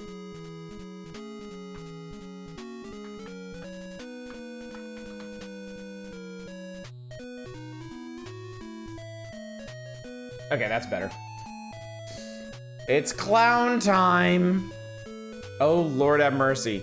It's a rainy night in Kansas. Mr. and Mrs. Clown and their 2 children, Kid and Baby, are traveling to the next town to perform in the big circus show. Holy shit! Suddenly, with a flash of lightning, the evil magician, Nightmare, appears. See, chat, it's very clever. It sounds like nightmare. Nightmare? Twist mustache and hisses. Kid, I need your help to open a treasure vault. If you'll help me, you'll be well rewarded. Kid Clown just looks like an anime character in kabuki makeup. Kid Clown's parents had warned him about the Nightmare's evil ways. No way, pal. I know your tricks, and I'm not going anywhere with you. It's like a dig at Alex Kidd or something. Very well, said the Nightmare. I have vaporized your family. He's gonna lobby for tax cuts for the rich. Treasure vault these nuts.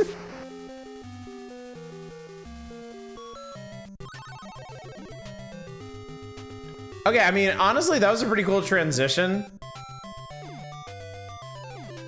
Okay.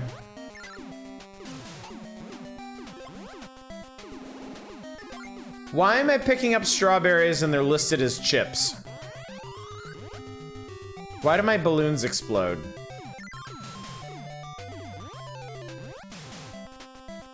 That's a big goddamn clam.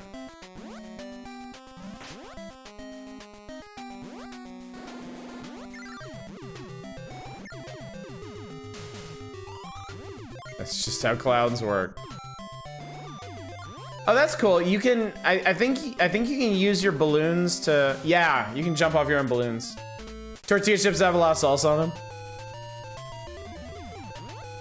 That's a goddamn hedgehog. Wow, it's a hedgehog that runs fast and spins in a ball. Remind you of anybody? Kid jokes on you have a large 401k.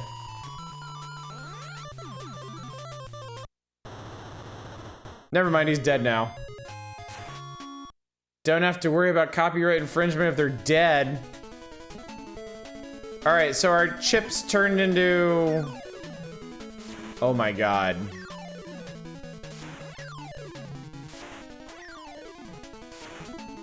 Oh my god. What a suck-ass bonus mode.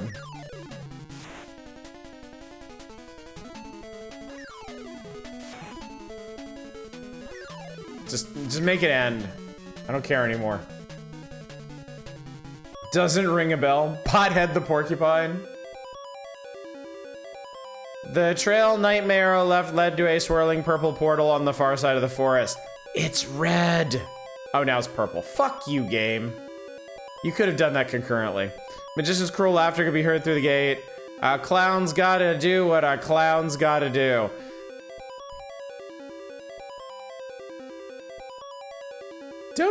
Don't juggalos spell clown with a K? You usually say that kind of bullshit for harder difficulties.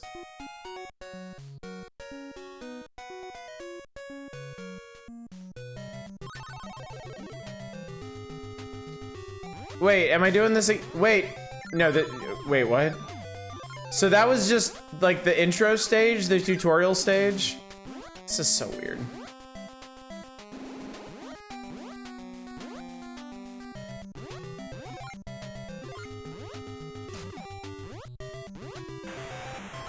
Oh, Jesus Christ.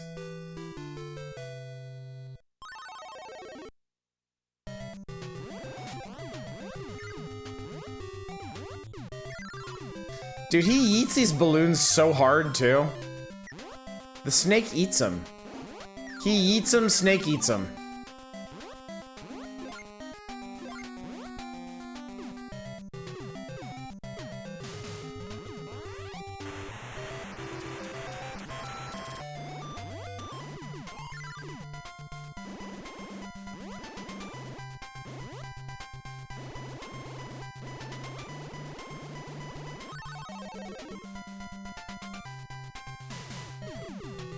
Capture chips and I get more worthless chances of the worthless bonus game.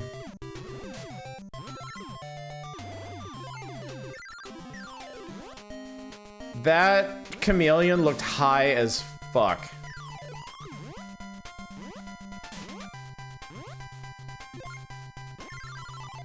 This is the Starman theme but inverted. This guy can get a serious head of steam going.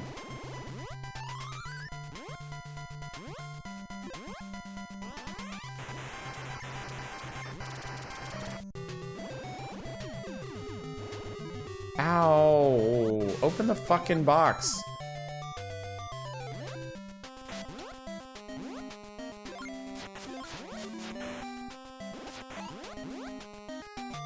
I like it. I don't. Large burb. Large mean burb. No, you need to hit him with the balloons, you fuckface. Yeah, that was a really long invincibility. Like, shockingly. Ow!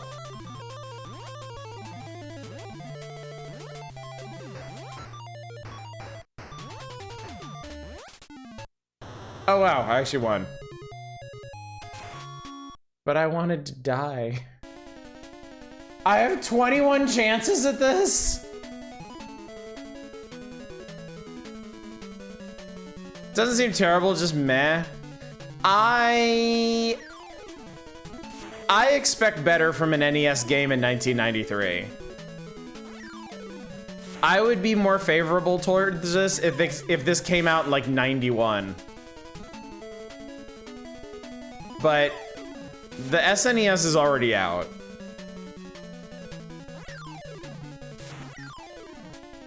I hate this bonus game so much.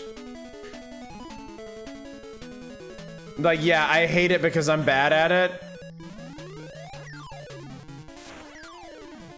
It's just super frustrating.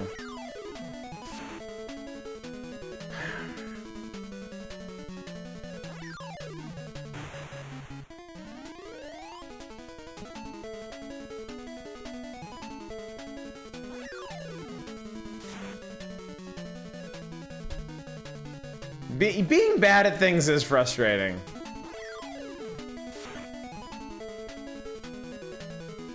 And part of that is blaming the thing I'm bad at for being bad at it. So that's just how this shit's gonna work. Okay, I'm done. I've had enough. I've had enough. Just show me, give me some idea what the next level looks like, and then we'll move on with our lives.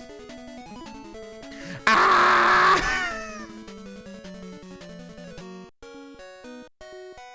Sure, what is it? It's Toyland. It's dip asses in Toyland. Getting punched by gloves. And shoes. Alright, I'm good. I'm good. Now I'm being shot by a toy soldier. Perfect. Exactly what I wanted. Toyland, more like toilet. Alright, gang. Alright, hang on. I gotta rearrange everything. My monitors went weird again. Weird, wild stuff. Alright, chat. I am closing requests for the evening. Requests are over. I think we've done our due diligence here. I think we played a bunch of video games, and they have been an experience. Ooh, you don't restore health automatically between levels. You have to win in the bonus game. Yeah, not the worst idea. It's just the bonus game itself is so frustrating. So adding additional importance to that is just a miserable experience. So, all right, chat, let's do this. Let's speed on to the grand finale. Pack Watch. What do we got to look forward to? More Battletoads, baby. Battletoads will never die, and I know somebody is looking forward to this one down here in the corner, so I'm gonna hide up here. After lengthy wait and tons of speculation, the Toads finally showed up at the Pack Watch desk in a mid-development version from TradeWest. What's the verdict? Wow! The frogs are in true rare form and at their battle-banging best. In their Super NES debut, the Fab Frogs pick up where they left off, means they're picking up bones and each other, not to mention bad manners, while clubbing some of the one. The Four Pigs of the Apocalypse. Graphics are superior all down the line. Gameplay is just as inventive, fun, as challenging as the NES and Game Boy games. 8 levels. Taken from the Chaos Mountains to the Tower of Shadows with the Dark Queen and Silas Volkmeyer planning to overthrow the real universe. They'll ride speed bikes, levitation discs, giant snakes, and pass their toad squashing machine. So, I mean, I see the turbo tunnel here. Battletoads and Battlemaniacs isn't like... Is it like a reimagining of Battletoads? Or is it like an actual sequel? Because they're mentioning a lot of things that are in OG Battletoads. I don't know anything about it, so it's an actual sequel. Okay, just lifts a couple things from the previous game. Super Bomberman. Okay, I can't wait for Super Bomberman. Packwatch source at Hudson Soft has revealed Super Bomberman will be the first Super NES game that allows more than 2 controllers simultaneous action. Package of Super Bomberman will be the Hudson Soft multi-tap. I didn't have this. I think it was a Mad Catz multi-tap, which honestly was much more compact and easier to transport. And I mean, it's a multi-tap. You can't really fuck up a multi-tap. Is Bomberman, you know Bomberman. Railroad Tycoon. I completely forgot that Railroad Tycoon made it to Super Nintendo, assuming it actually came out. Economic train games, that's what the kids are into these days. You gotta remember, Deep Thought, SimCity was a big seller. SimCity did solid numbers, and I think that convinced a lot of companies to try putting their other management sim games on Super Nintendo. 2 mixed results. I assume stuff like Sim Ant did well. Aerobiz, I think, did well enough to greenlight a sequel. I have trouble imagining Railroad Tycoon did, but I don't know. I didn't have it when I was a kid. Award-winning PC game from Microprose is well on its way to becoming one of the most involving Super NES titles for 1993. Imagine you have a few $1 million and you're like in the railroad business. Establish your own railroad, build track, operate freight passengers. You know, I've never played the original Railroad Tycoon. I've only played Railroad Tycoon 2. Aerobiz was originally a Japanese game, though. I mean, does that make a difference? I feel like once SimCity came out, everybody, like American or Japanese, thought it might be worth sticking their simulator games on the Super Nintendo or developing wholly unique ones.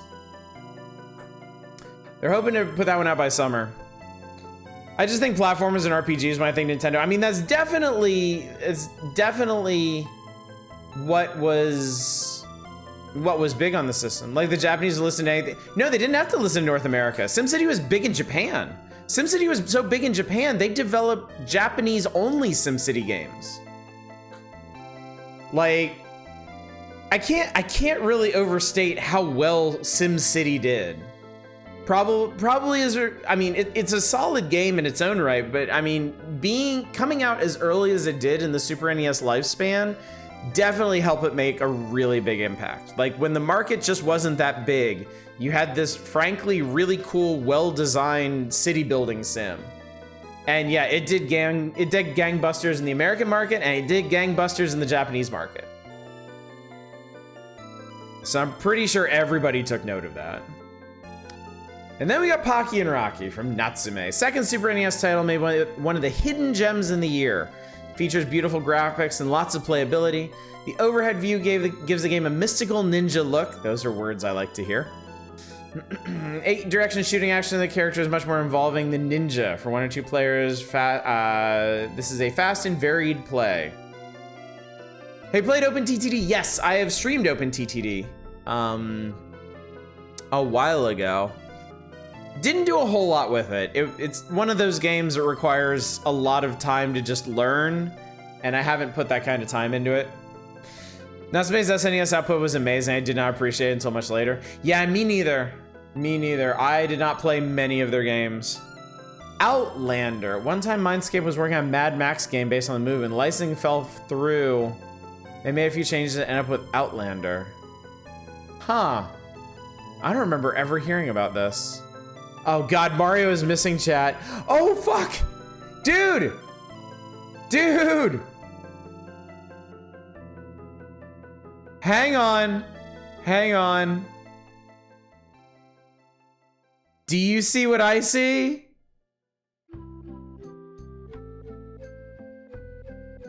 Do you see creeper ass Luigi here?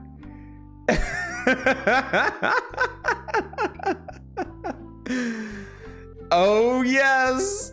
Oh yes. Did I originally come to this channel because you're playing OpenTTD? You might have. You might have, Newhouser. Yep.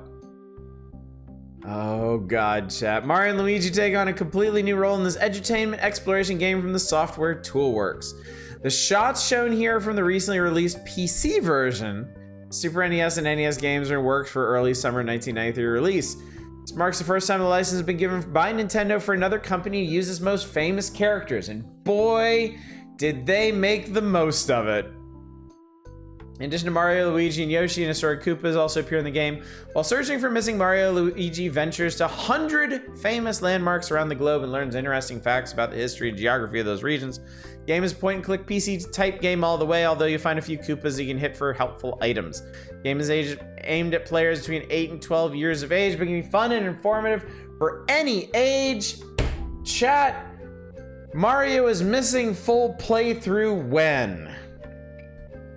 I think I speak for all of us. I was excited for oh yeah, Kirby's Adventure is there too. Superman, for a guy who's dead. DC comic hero Superman seems to be pretty active in the game. Oh, so they're talking about the death and return of Superman, aren't they? Or are they? Battling through 8 stages to reach his arch enemy Brainiac. Was there a normal Superman game, or was there only Death and Return? Because I only remember Death and Return. I don't This is from Sunsoft? I mean, the deal might have fallen through before they published it. Never I fucking hope fun is missing. Sunsoft is also working on a Daffy Duck game based on the classic cartoon Duck Dodgers in the 24th and a half century. I rented this as a kid. I played it. I can't remember if I beat it. I got really, really far in it.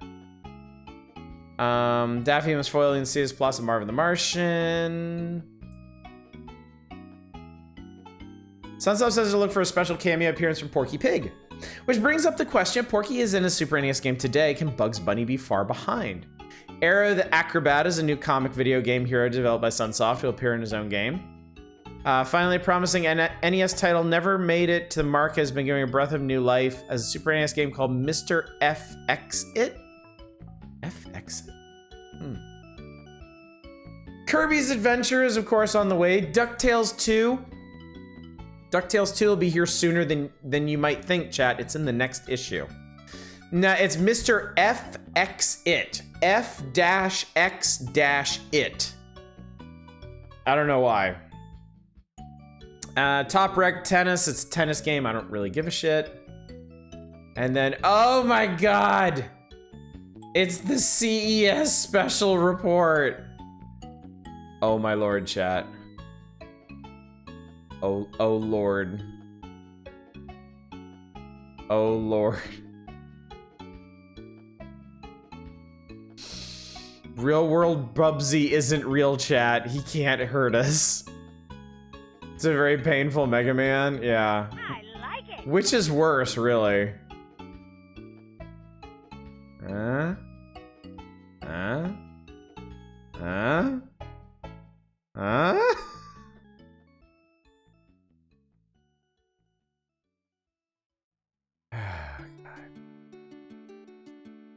All right, I am going to run through all of this bullshit very, very quickly. Fortunately, they did us the service of highlighting all of the game names, so I don't have to read through this whole thing. We got Star Fox, Legend of Zelda: Link's Awakening for Game Boy, Kirby's Adventure, Yoshi's Cookie, Capcom has Final Fight 2, Goof Troop, Aladdin, Mighty Final Fight, Konami has Batman Returns, Rocket Knight, Zen, and Raging Fighter, Batman the Animated Series, and TMNT 3. Acclaim has Super High Impact, NFL Quarterback Club, Alien Cubed, T2 Judgment Day. Sunsoft has Tasmania, Superman, Daffy Duck, and Speedy Gonzales. Era the Acrobat. Accolade, Bubsy the Bobcat was one of the big hits of the show. Along with Mick and Mac from Virgin Games, LucasArts was showing Monsters, action game with an overhead view, great gameplay, and wonderful. Monsters is probably Zombies Ate My Neighbors. Yeah, 40-foot high baby squirts milk at you. That is absolutely Zombies Ate My Neighbors. Sweet. Trade West and Rare showing Battletoads and Battle Maniacs and Battletoads and Double Dragon. Electro Brain has Future Zones, Super Turrican, Run Saber, Super Turrican from Seika, Run Saber from Atlas, Ocean, Jurassic Park, Spectrum Holobytes, Star Trek: The Next Generation. Yeah. Oh, so Spectrum Holobyte made a TNG game for Super NES. Absolute is making a Next Generation game for Game Boy. No word yet on who will pick up Deep Space Nine. Fancy gamers want to take a look at ASCII's Dominus for the Super NES, in which you control an army of 500 monsters. I see a fucking beholder here. Final Fantasy Adventure 2 for the Super NES spans the entire globe with Zelda-like adventure. Final Fantasy 3 follows in the RPG tradition of Final Fantasy 2. Seventh Saga from Enix is step up from the classic Dragon Warrior series. THQ has Sports Illustrated football and baseball. Accolade has Brett Hull hockey. Tecmo's Super NBA basketball. Top Gear 2. Kemco has F1 ROC. Oh no. Top Gear from Kemco. F1 ROC from Seta. JVC's Jaguar XJ220 is in early development. Interplay is Rock and Roll Racing. I see that down the bottom. Yeah, that was Secret of Mana. You know, it could have been cool. A DS9 game in the style of Deja Vu Shadow. That would have been amazing, dude. Mac Venture's Star Trek games would have been like peak. That would have been all-time great. Kawasaki Caribbean Challenge from GameTech. Sim Ant, Lord of the Rings, Vegas Stakes, Utopia, Troddlers, and Might and Magic 3. Pacific Theater of Operations, Yoshi's Cookie, Mario is Missing, Happily Ever After, Turrican, The Adventures of Pinocchio, Indiana Jones and the Last Crusade, Indiana Jones and the Fate of Atlantis, Star Fox, Final Fight 2, Legend of Zelda: Link's Awakening, Battletoads, Double Dragon, Kirby's Adventure, Mighty Final Fight, DuckTales 2, and Yoshi's Cookie. That's everything. That's everything that's fit to print. Oh yeah, they have a Goomba from the fucking Mario movie. And we got Power Challenge trading cards. Lemmings, Yoshi, Double Dragon 3, Metroid 2, Dragon Warrior 3, and ActRaiser. And that's it, we made it, chat. Oh god, we made it. I see a Mario movie Goomba, you sure do. I might be having any luck with the next Might Magic request now that you have a serious experience. Perhaps. We'll have to see. Yes, we will raid Midnight. In fact, I will go ahead and copy that. We will send it all over there. All right, so we did it, chat. We had to go 40 minutes overtime, but we still did it. Issue 46, March 1993 is done. It's over. It's kaputski. So, Let's talk about the schedule real quick. You know the schedule. You don't really need me to remind you, but I will anyway. No stream tomorrow night. It's Sunday. I take the night off. It's going to be hurricaning here anyway. We might lose power. Who knows? On Monday, assuming Los Angeles has been washed out to sea, we'll be picking back up with Might and Magic 3. We'll be doing not Might and Magic 3, Might and Magic 7. We'll be playing that 3 nights though, Monday, Tuesday, and Wednesday, and then on Thursday, instead of the Power Hours, we're not starting the next issue next week. We are starting Blasphemous 2, and I will most likely do Blasphemous 2 every night until it is done. Which should mean that we'll start Power Hours back up with Volume 47 on August 31st. So not this week, but next week, we'll start things up. And that will include Star Fox on Super Nintendo, Kid Dracula on Game Boy, DuckTales 2, and Yoshi's Cookie on NES, and many, many, many, many, many more. Stay safe. Thanks for the shit. Yeah, don't worry. We'll be fine. We'll be fine. I know Southern California isn't well acclimated to hurricanes or even tropical storms, but we'll be fine. From an asshole to a walking weed, I appreciate you. My pleasure, buddy. All right, anyway, let's go raid our new best friend, Midna Wolverine. And I will bid you all a fond farewell for the evening. Oh, they're playing Elden Ring. All right, I'm gonna Fury Fighter. Let her know I'm gonna have to punch out of this immediately because I'm still avoiding any Elden Ring stuff because I still hold the absurd notion that I am going to stream it someday. So, my pleasure, Captain Tio. My pleasure, Satellite Sun. My pleasure to everybody. Thank you so much for coming out tonight. I really appreciate it. Really appreciate y'all hanging out and telling me to play games and us doing fun stuff. So, anyway, hopefully I will see you all on Monday, safe and sound, for more Might and Magic 7. But until then, as always, y'all take care. Bye, everybody.